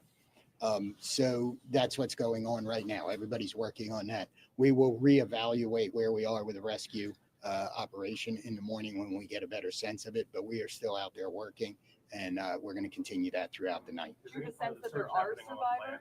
We don't know yet, but we're working. Is any part of the search happening over land? No, we're all in the water. Yes, yes. Oh, you got a question. Somebody didn't get a question. Hold on. Yes. I just wanted to ask, do you have an estimate yet on how long the recovery efforts will take? So experiences like this we expect to continue our operations in the fire department for multiple days. And then I would expect the investigation goes longer than that. Okay, you didn't get a question, and you were next, I think. Okay, thank you, Mayor. Thank you, Mayor. My question is, do we have any plan to prevent future crash or future accidents? Do we have any like to reform the authority, the airport control to calm those people who are flying in the next few days? And also, how long the rescue is gonna last? Are we gonna stop rescue after tomorrow 11 a.m.? It's like divers team, because they are still in the golden hours now. No, I mean, I think you just heard the chief said we're going to be out there as long as it takes. And we're obviously trying to get to people as soon as possible, but we are going to recover our fellow citizens. Yes. This is for the chief and Secretary Duffy. How do you balance the search and rescue operation with preserving the scene for the investigation that's now underway? So from the fire department's point of view, we are always going to put people first. But I don't think I think our operations, because we have a unified command, we are all working together, and the NTSB is in contact with us, and we will work together to make sure that if there's crucial evidence that it's preserved. And that's something we do every day with our police department on crime scenes and things. So life comes first and everything else is after that. Okay, last question. Yep. Secretary Duffy, I just want to ask, I know it's early, but are there any immediate actions you think the FAA should take to prevent helicopters and commercial airplanes from getting too close to one another? So obviously there'll be a review of what happened here tonight. And after the FAA studies what happened, we will take appropriate action if necessary to modify flight paths and permissions. Do you have any more details about the helicopter mission with the Black Hawk? And Mayor Bowser, have you heard directly from President Trump? I spoke with the president's national security advisor, and I have not talked to the president yet. And I do not know what the mission was. So let me close by saying again, thank you to the members of the press to help us get information out to the families. The American Airlines number is 800-679-8215, 800-679-8215.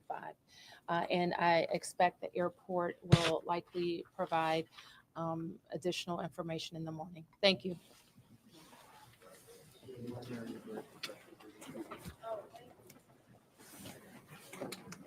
And other officials, the Transportation Secretary Sean Duffy, who was really just confirmed a day ago, so he hasn't been on the job for very long. We've heard from the DC Fire and EMS Chief John Connolly, who gave us a greater sense of what this effort to rescue and recover has been like for the crews out there. He said there were 300 responders, there were boats from all across the region, that it's extremely rough. There are pieces of ice out in the water. It's cold, it's windy, the wind is hard on the river, that they are trying to keep all of the first responders and divers safe.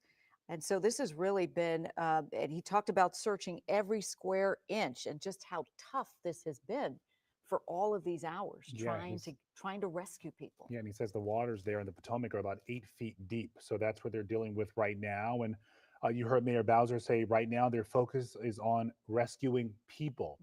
They didn't talk about the number of people who have been rescued so far, the number of bodies that have been recovered. You heard a reporter asking that question. They did not mention it, but we have heard so far, according to our partners at CBS News, at least 18 bodies have been recovered from the waters, the Potomac River so far tonight. You know, it was interesting hearing from the senators from Kansas. Obviously, they likely know some of the people who Mm-hmm. may be on these flights. But Senator Jerry Moran talked about how this was personal for him because he had lobbied American Airlines for a direct nonstop flight from Wichita to Washington, which started about a year ago. And so you could see as he was talking about that, how he was impacted himself personally. And obviously, we heard from Senator Marshall too, who shared what he described as just unbearable sorrow and heartbreak beyond measure. Yeah, and Sean Duffy there, the new transportation secretary, as you mentioned, not even on the job for more than a day now. Folks asking, okay, what's going to be done to prevent other disasters in this airspace in particular? Because we've talked about those dangers before. This is not the day for that, as he mentioned. Obviously, the focus is on reuniting these family members with their loved ones in some form. And then at a later date, they'll figure out, what to do about this airspace. It's also clear, and our Alexis Wainwright asked the question, that it's not clear yet what that training mission was. We don't know very much about the Black Hawk mission outside of knowing that the flight originated at Fort Belvoir. We don't know anything else about that. And we know that in the midst of all of this, there were 19 aircraft that had to be diverted to Dulles as this was happening. And as it turns out, the airport is going to open sooner than we thought, not at 5 a.m. on Friday, but at the earliest 11 a.m. tomorrow, though I'm sure people are still encouraged to call ahead to see if their flights are actually taking off. Yeah, and as we say that, Jack Potter, the CEO of the Washington Metropolitan Airport Authority, which oversees Reagan National and Dulles, mentioned that they're putting it at 11 a.m. right now, but obviously that's contingent upon what happens with the search and rescue operation overnight. And Jack also said, and we talked about this too, that there were loved ones waiting at the airport for their loved ones to arrive. And instead of being able to envelop them in a hug, right now they are being comforted by clergy and others, helping them in just this devastating, catastrophic time. Yeah, and making matters worse right now, Les, as we've talked about this all night, is you have this video of their loved one's final moment. So you see that, and then I'm sure you're still in disbelief. There's still that state of shock for a bit, wondering how this could have happened, knowing that your loved one was so close to runway 33. They were minutes from landing there at Reagan National Airport tonight, a mile away. They could see it. It was in sight. When it collided with that helicopter. And at this hour, at 1:23 a.m., they're sitting there at Reagan National Airport being consoled by folks there to give them the help, the support they need. We saw the American Red Cross there on site as well, helping not only those family members, but folks there at the airport who may have witnessed what took place a little earlier today. And a reminder that we're talking about 64 people on that plane, 60 passengers, 4 crew members, and 3 people on that Black Hawk training flight. Yeah. And we're still waiting for information.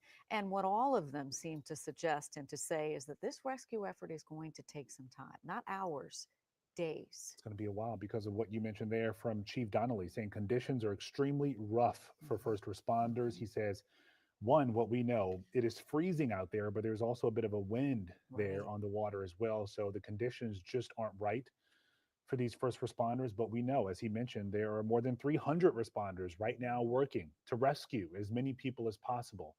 You can see this live look here, that operation still underway. They identified parts of the aircraft, so they know where they need to search, but they obviously have to cover every inch of this river to find as many people as possible, as much debris as they can, as they try and piece all this together, the investigation, but also try and mend the hearts of these loved ones who are hoping for answers tonight as well. Mending their hearts and thinking about the hearts of all of these responders who've come from across our region for this sacred mission that they have now to try and rescue as many people or to get answers for as many families as possible.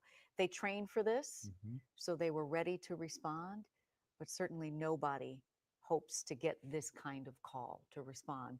They were there within minutes of that explosion happening, and they were within minutes of really getting into the weeds and getting into the water pretty quickly after that first boom. And think of the news, how we received it. In our newsroom, we heard about this passenger jet, this commercial jet, and a helicopter colliding. And you had that moment of shock where you just sort of What you're did you say? paralyzed for, yeah. Yeah, what Are did you you see, you're like, say? what? And you start thinking of the magnitude of this Mhm. this incident here. But for these first responders, it's go, go, go. They- You know, you get that call and you hear about the magnitude of it, and you just have to go and try and save as many people as you can. And I think for us, we thought about the many people whose lives were impacted in ways we could never fully understand or know at the time because we didn't realize how many people were even on either of these aircraft. But we're getting a sense now of the reality of it all as those rescue workers are up against the hour and up against the water and up against the cold and the wind and the ice and the conditions that are not making it easy for them to get the answers that families desperately want tonight. And we're looking at this here, and I can't help but think about the lives that may be lost. We heard from one gentleman earlier today who says his 26-year-old wife, they've been married for a little more than 2 years now. She was on board this American Airlines flight 5342, set to land at any minute. And she is gone. She's the only person we've heard of, but we know there's so many stories that are going to be tied to what we're seeing play out today, as well as we look at that chopper there above the Potomac, still carrying out this rescue mission. I know we have reported that we are being told there have been 18 bodies pulled from the water, but none of the officials wanted to go on the record at this point about any numbers. And I suppose it is because they are all laser focused on the task at hand, which is rescue and recovery. And there are at so this many time. moving parts. We know the CEO of American Airlines On the way is here. on his way to Washington right now as well. But before he boarded that flight to get here, he did release a statement talking about today's incident. Let's listen to that. We are actively working with local, state, and federal authorities on emergency response efforts, and the American Airlines Care Team has been activated to assist our passengers and their families. We're cooperating fully with the National Transportation Safety Board in its investigation and will continue to provide all the information we can. Our cooperation is without pause, and we want to learn everything we can about today's events. That work will take time, but anything we can do now, we're doing. And right now, that means focusing on taking care of all passengers and crew involved, as well as their families. So yes, he has the tough task of arriving here to help bring some answers and some clarity to folks who are waiting desperately for answers. And, you know, there may be people on this flight that he knows too. Yeah, definitely the crew for sure. And also the impact that this is going to have on the air industry in the hours, the days moving forward. Folks who want to be certain about, you know, their next flight. You board that flight, we take it for granted. We've said you get on, you expect to make it to your destination safely, and then you have something like this. So I'm sure a lot of folks are going to be rattled tonight as well. So you're going to have to try to allay some of those fears too. Our Alexis Wainwright was at the press conference at Reagan National, listening to our leaders talk about what they know at this hour. Alexis, are you still there? Yeah, I'm here. As you guys mentioned, there's still a lot that we don't know at this hour. But one thing I want to go back to that Leslie and Lorenzo, you guys were just talking about, is the sense of concern and fear from other people who have to get on flights. I can tell you, since we first arrived here to Terminal 1, we started to talk with some of those people who were on board their flights that were about to take off. They were out on the runway, and then shortly after that, they heard some of those sirens as emergency crews and responders arrived here at the airport. A lot of them said they didn't realize what was going on at the moment, but obviously they were looking closely out of their window seats to see what was happening. And once they learned the sad news, a lot of them were nervous, they were concerned, they were worried. And a lot of them are now sending prayers to those victims and the victims' families at this hour. Now, as you guys mentioned, we heard a lot here at that press conference. The thing we want to focus on, though, is the tough conditions that DC Fire talked about working through. We know that they are working at the Potomac River. It's about 8 feet deep, a lot of water that they have to kind of wade through. We're also talking about divers who have to go in where there's not a lot of light around. That's something that DC Fire emphasized. There's also ice out there. The winds are high. The temperature is low. So those are a lot of concerns and things that they have to work through at this hour. And again, they're on a time limit trying to help rescue efforts at that moment. Another thing I also want to talk about, a key moment, is from Senator Jerry Moran. He talked about pushing for this direct flight from Kansas to DCA. He said it's been about a year now since that flight actually started doing a straight flight back and forth. And he says, you know, Kansas is a small place. A lot of people likely will know some of the victims and their families that were on that flight. So it's a lot of information for people to process at this hour. I can tell you, we've seen it quiet here at the airport. This isn't the typical scene if you come to Reagan National Airport. So a lot of people just concerned, praying for those families at this hour, and still a lot more information we don't know at the moment. But of course, we're still sticking here, trying to find out more information. But at this hour, again, we just know that there were 64 on the American Airlines plane. There were 3 people on the helicopter. And we also know that the airport, we first heard that the airport would reopen at 5 a.m. Friday. We can now tell you that we have learned that the airport will reopen at 11 tomorrow, or 11 a.m. today, actually. So this is a fluid situation. That time might change, and crews tell us that tonight. But at this hour, again, a lot of information still coming through, but we know the airport will start opening and having flights going out at 11 a.m., but that could likely change. At this hour, though, they have not told us as far as how many people have been recovered from the scene, how many people have survived this crash, but a lot of people just here waiting to hear that latest information. So we'll stick here and try to figure out as much more as we can, but for now, reporting live from Terminal 1 at Reagan, Alexis Wainwright, we'll send it back to you. Yeah, a lot of folks just waiting for those answers. In the meantime, the focus is on this, what you're looking at right there, the search for any folks who were on that plane. Alexis, thank you. You know, so we were talking about the controversy about adding routes to Reagan National Airport, and our local leaders had real concerns about this. And you sort of brought this talking point up earlier in the night when this first happened. Right. And this was sort of the worst fear of any person that had sort of talked about adding more flights and whether there's capacity and can we really handle this. Let's bring our Eric Flack back in, because I know Zoe brought this up earlier and we were kind of talking about it. And you've done some reporting on this, Eric, and you want to dig a little deeper into it for us. Yeah, first let's look at that route. That was from Wichita, Kansas, right here to Washington Reagan National Airport, DCA. You might have heard just a couple moments ago that senator from Kansas say that this direct route just went into existence, just became a reality about a year ago, which may have people wondering, well, was it part of that ongoing controversy last year in 2024 when we were hearing about whether or not they were going to add routes to Washington National Airport, which many people say is one of the busiest, if not the busiest, in the entire country? We want to let you know that we did check into that, and that this plane, the one that fatefully ended up in that collision and into the Potomac River, was not in fact one of the ones that has been added as part of that ongoing discussion, ultimately becoming a reality in the FAA reauthorization bill that was passed in the fall in the later part of last year.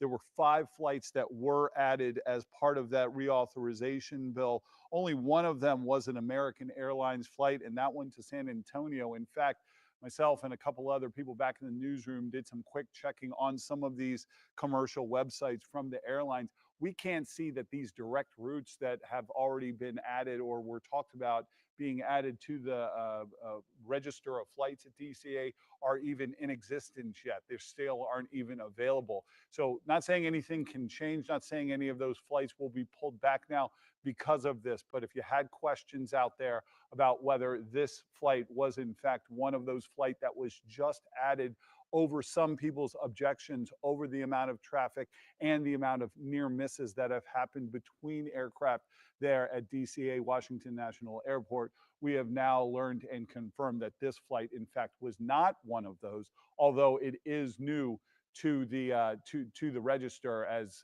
was outlined by that senator in that press conference just a couple moments ago. Guys. Yes, Flack, if you can take us back to remind folks, I mean, this has always been such a contentious issue because folks are saying this airport just cannot handle any more flights. Yeah, I mean, anybody who's been out there knows the aircraft are coming and going. I spoke with an expert earlier, and they were just pointing out, and it's not just everything that's going on at Washington Reagan National Airport with the passenger flights. It is all the military flights that are happening. Anytime you're out there on the river, you will see the choppers going up and down the river, which is right along the airport.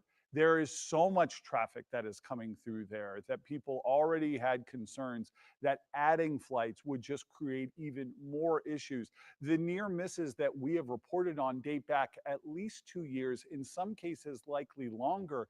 These are near misses, which means there was not a collision, but it was close enough that the air traffic controllers, that the pilots on board were concerned that it was in fact a situation where a collision, a mid-air collision near the runway, just like what we saw, could have in fact happened. Thankfully, in those cases that we've reported on in the past, those were just that, near misses.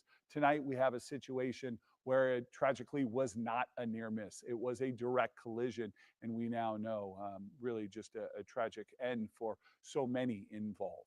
Guys. Black context is so important, and perspective in when things like this happen, when tragedies like this happen, and misinformation can proliferate. And so thank you for getting us that information. And I'm sure, as we took a look at the senator who was talking about how he lobbied for this flight, I'm sure that's weighing heavy on the heart, knowing that he had taken this flight and it had been something that he had pushed for, but to know that it wasn't one of those flights that could have, in terms of concern about safety in that way, that this was not among those flights. It's important to share that with people as we start to, kind of connect the dots around what went wrong here. Yeah, and as we spoke about earlier, that flight was just seconds from reaching the runway, within sight of that runway when this collision happened, and these near misses that people have been worried about literally for years, that caused an ongoing debate about whether or not to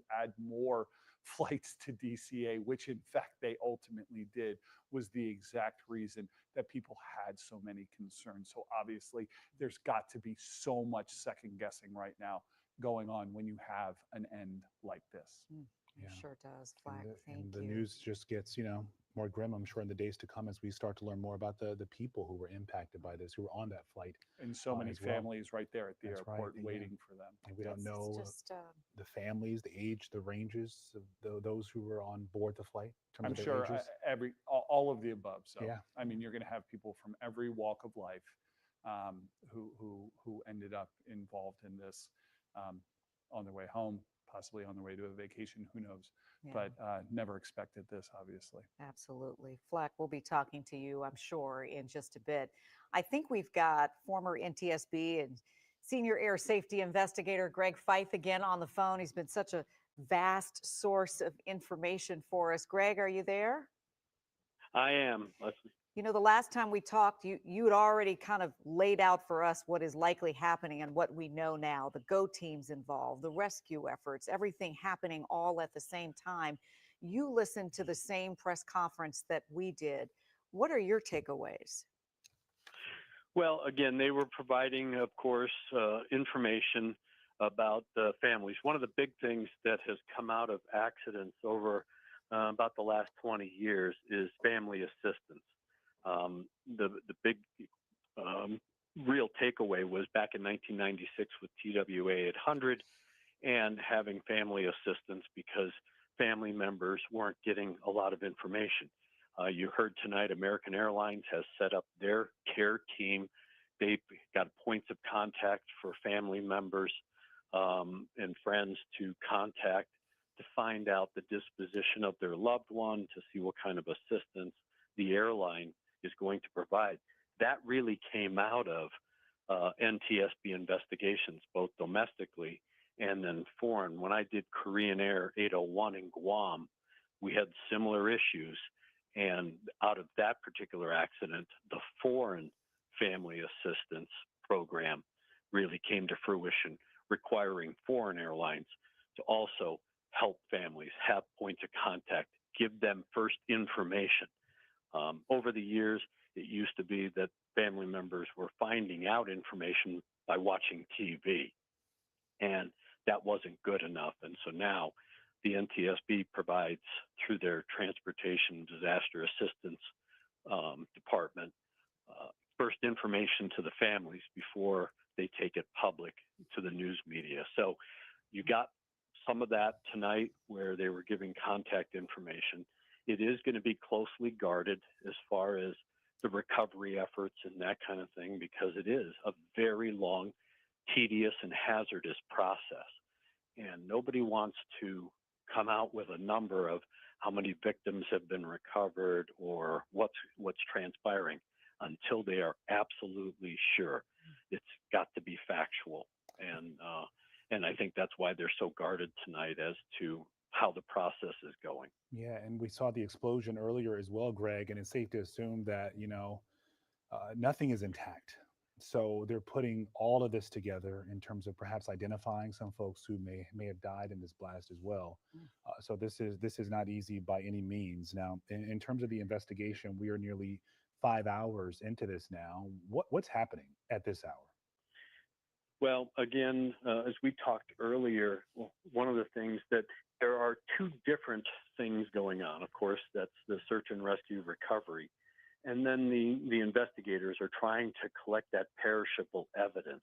They're trying to get a handle on the air traffic controller or multiple controllers, depending on how the tower was set up. Of course, there's been, and we talked about this, where I had heard air traffic control apparently talking to the crew of the Black Hawk, seeing if they actually identified the regional jet visually, and then giving him an instruction to pass behind it. That information has to be dissected even more because you had multiple airplanes in the area. We've seen this before in San Diego in the midair collision between a PSA 727 and a small training airplane, a Cessna 172. There were 9 different aircraft in that proximity. The air traffic controller actually told the crew of PSA that there was traffic at a certain position. The crew basically responded, yep, it's identified, we see it. The problem is they misidentified the airplane that the controller was referring to. They ended up colliding.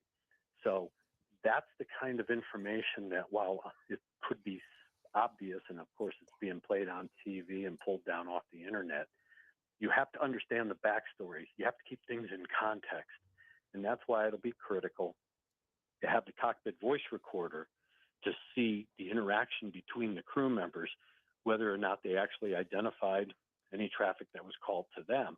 But there's also a recorder on the helicopter, and it's a combined flight data recorder and cockpit voice recorder.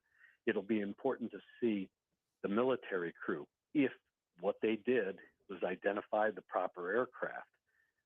It's obvious that when they were told to pass behind an RJ, they unfortunately struck this RJ that crashed.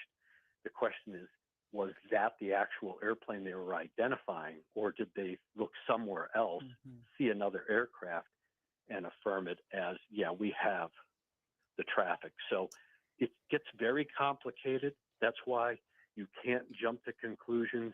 You can't take factoids and build a whole storyline this soon into the investigation process, because Hey, Greg, I'm going to interrupt you for just 1 second because I'm looking at some pictures, and if our control room can take some of these pictures that we are looking at that give us a better look at what we can now see of the aircraft in pictures that have been taken. I'd love to get your take on this. We're working on that, and we're going to try to get this so you can see it, because we're looking at a picture which shows the aircraft. We can see a lot of it, and its proximity to the actual runway. And I'd love for you to be able to take a look at this, because it still appears to be somewhat remarkably intact in a lot of ways for something that was blown out of the sky. So we're going to work to try to get these pictures that you can take a look at, so that we can get your insights on them. Yeah, because I think a lot of folks are thinking that, Greg, because this plane was so close to landing, that maybe, it wasn't as catastrophic as it seemed. Well, when you look at, because I've seen some pictures of the aircraft in the water, there is some information floating around that the RJ was cut into 2 large pieces. That would make sense. When you look at the Black Hawk helicopter, it has a very large rotor system. It weighs about 28,000 pounds.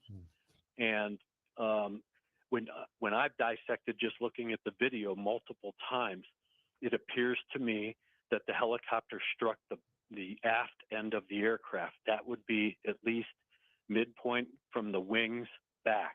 Hey, Greg, the can you rotor take a look system- at your screen right now? Because the pictures that we were just referencing taken by Getty Images are on the screen. And so it'd be good to, can you see what we see?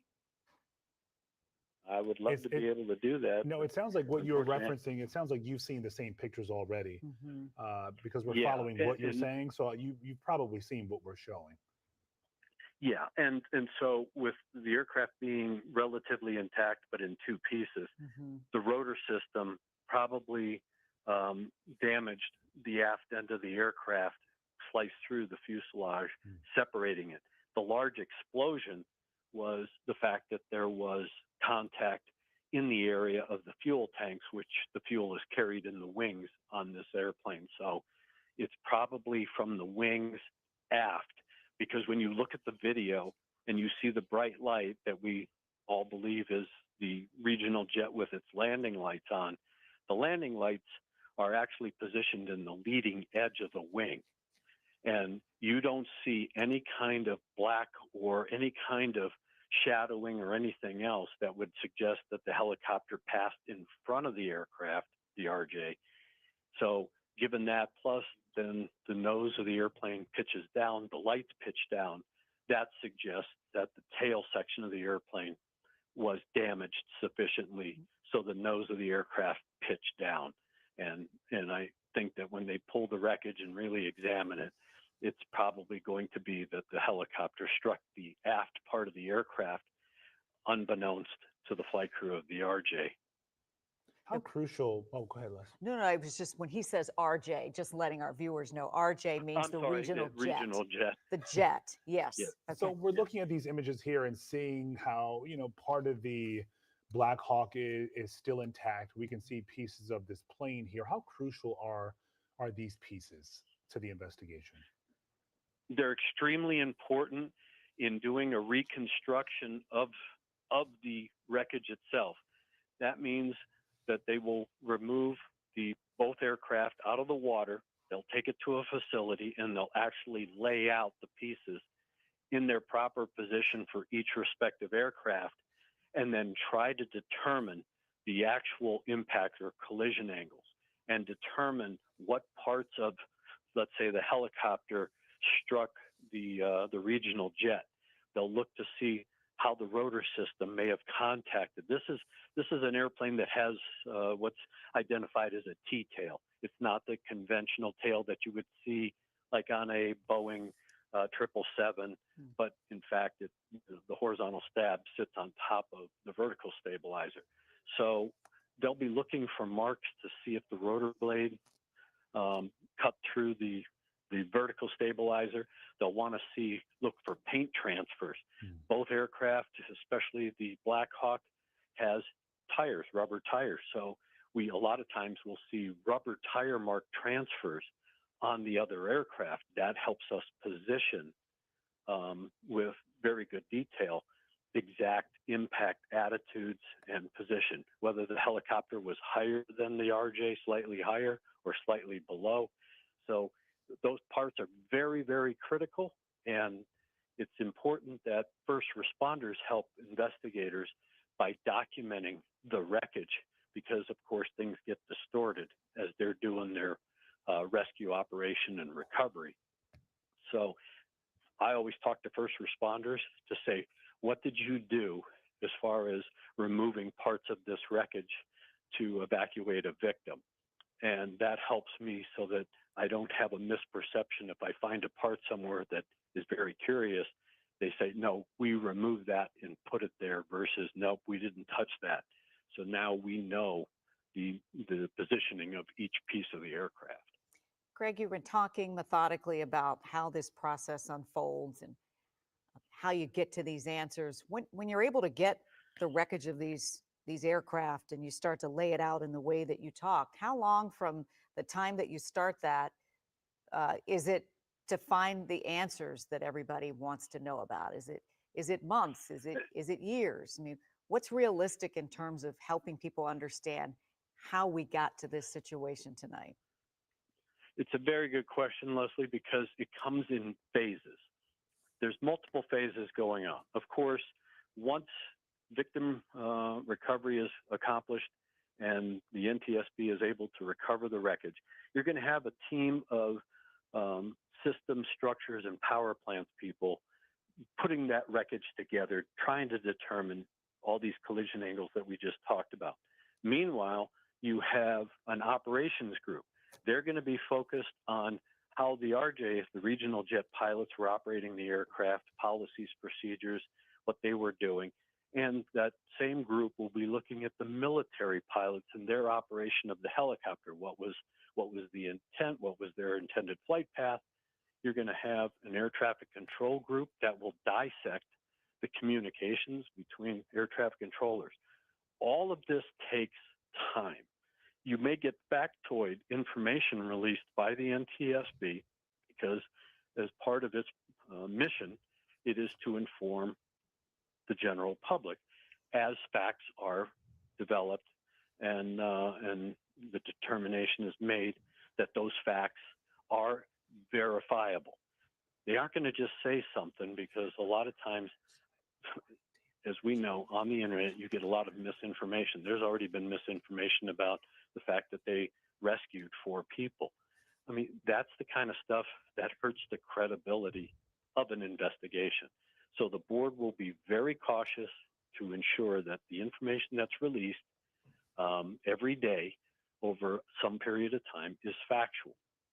This process, unfortunately, does take time. The wreckage, once they get it out and they put it all back together again, or as close to proximity as they can, that could take a week or 2 weeks. So within 30 days, we're going to have a lot of good information that has been collected through interviews, through recovery from flight data recorder and cockpit voice recorder. If those recorders are intact and have not been damaged so that the playback capability isn't compromised. But it does take process, or it does take time. And I think in the next 2 weeks, I would expect in the next 72 hours, we're going to have some good information. But over the next 2 weeks to 30 days, we will have a bulk of the information we need to understand at least how this accident, the sequence of events started to cause this accident. We may not have all the infinite detail that'll come out in the final board product in about 18 months. Now, Greg, you talked about this taking time, and we see them pulling parts of the wreckage out of the water here, but how does it, we're also talking about perhaps 67 people in the Potomac River. How does that complicate this right now when you're talking about bodies, people being in this water amongst this wreckage? One of the things that has to be done by the first responders is be cognizant of the fact that they do have to really compromise some of that wreckage. When I did ValueJet, I was the investigator in charge of ValueJet.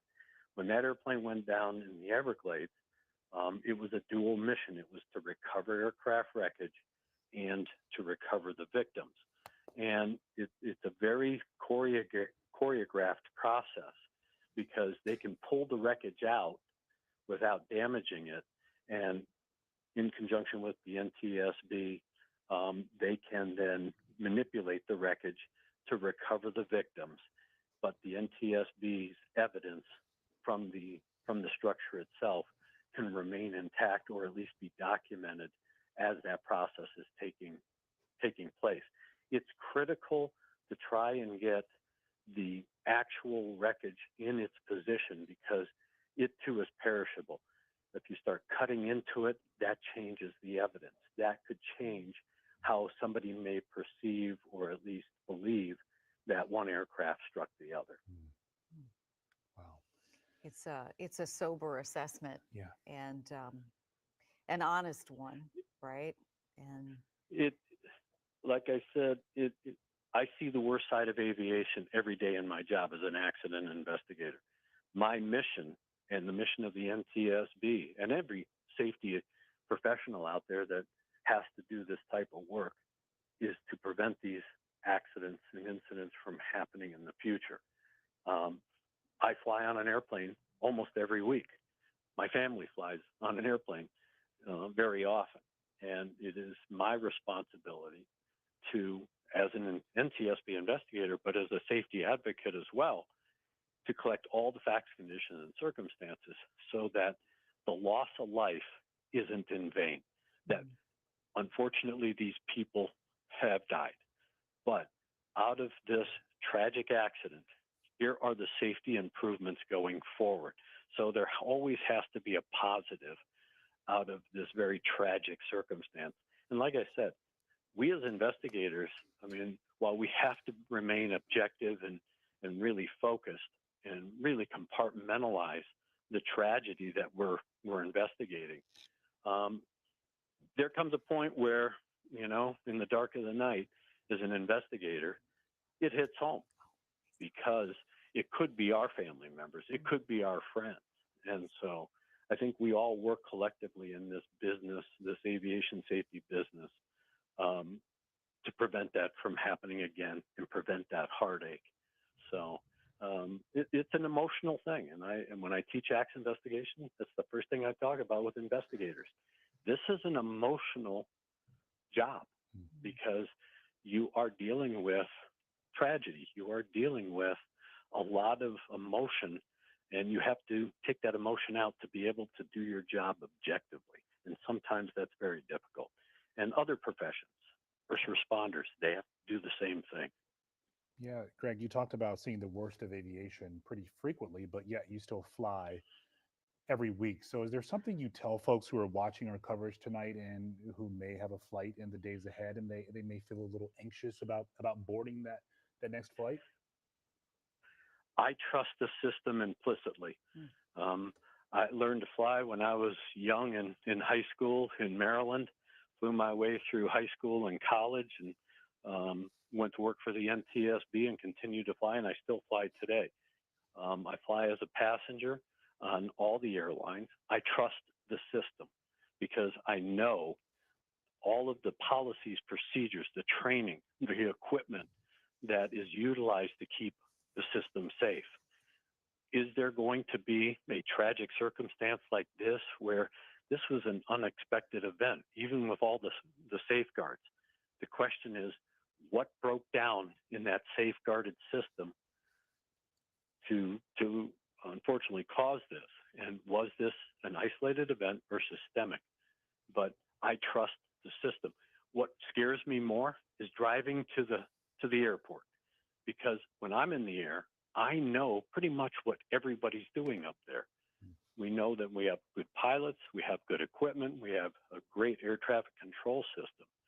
On the highway, I don't know if the guy's going to try and cut 3 lanes across and, you know, cut me off or slow down or jam on his brakes. That's my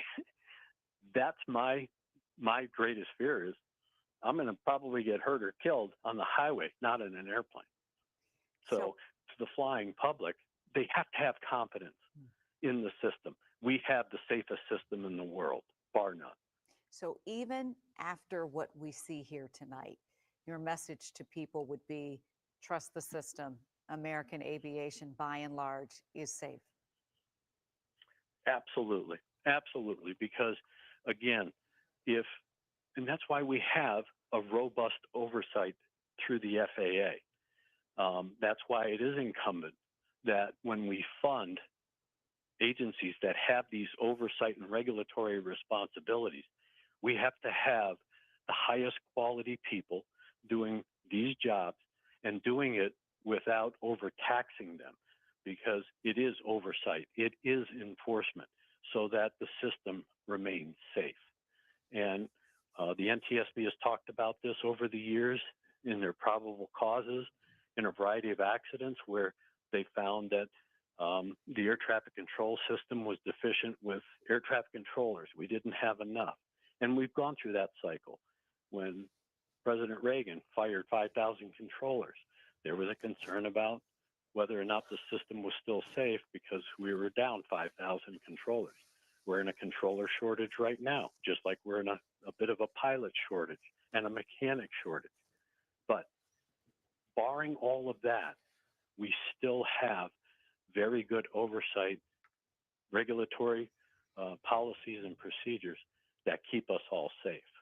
Yeah, and Greg, as you're talking, we're looking here at the rescue and recovery operation still underway here on the Potomac tonight. And I know we've talked a lot about the investigation in terms of what went wrong and piecing the plane and the helicopter back together to find out what happened. But also, we know at the airport, folks are waiting for answers about their loved ones.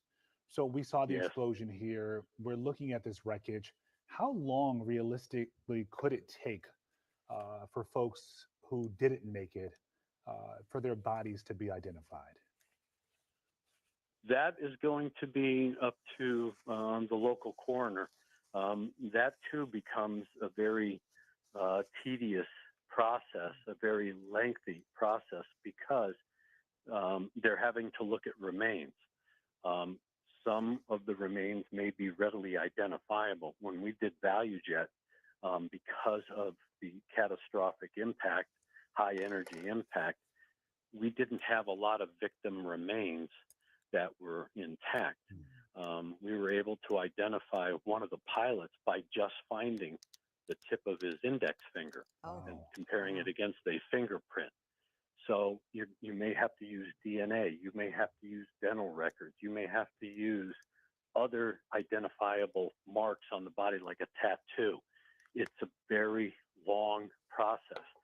But again, it's up to the process that the coroner or the mortuary people that assist the coroner will systematically go through to ensure that they have positive identification of the victim. Greg Feith, we are grateful as always for your expertise and also for your heart. Thank you so much. Thank you for having me. All right. Now, we are also hearing from some passengers who saw the collision earlier tonight. Yeah, they were sitting on the tarmac on a different flight and they witnessed the whole thing. It looked like a flash of fire, and we didn't understand what was happening. The person sitting next to me just said, "What's that?" And the next thing we started seeing ambulance, started seeing firefighters, everybody just rushing, and the whole place was. And the police car too. Yes. Wow. Yeah. So you just imagine that moment. You're sitting there and wondering what happened. Yeah, you don't know what happened. Yeah. You know something happened, Yeah. but you aren't sure what that was. And this has been underway happened Since- roughly 5 hours ago. So Yeah. remember those initial moments when people had no idea what was happening. So now we're starting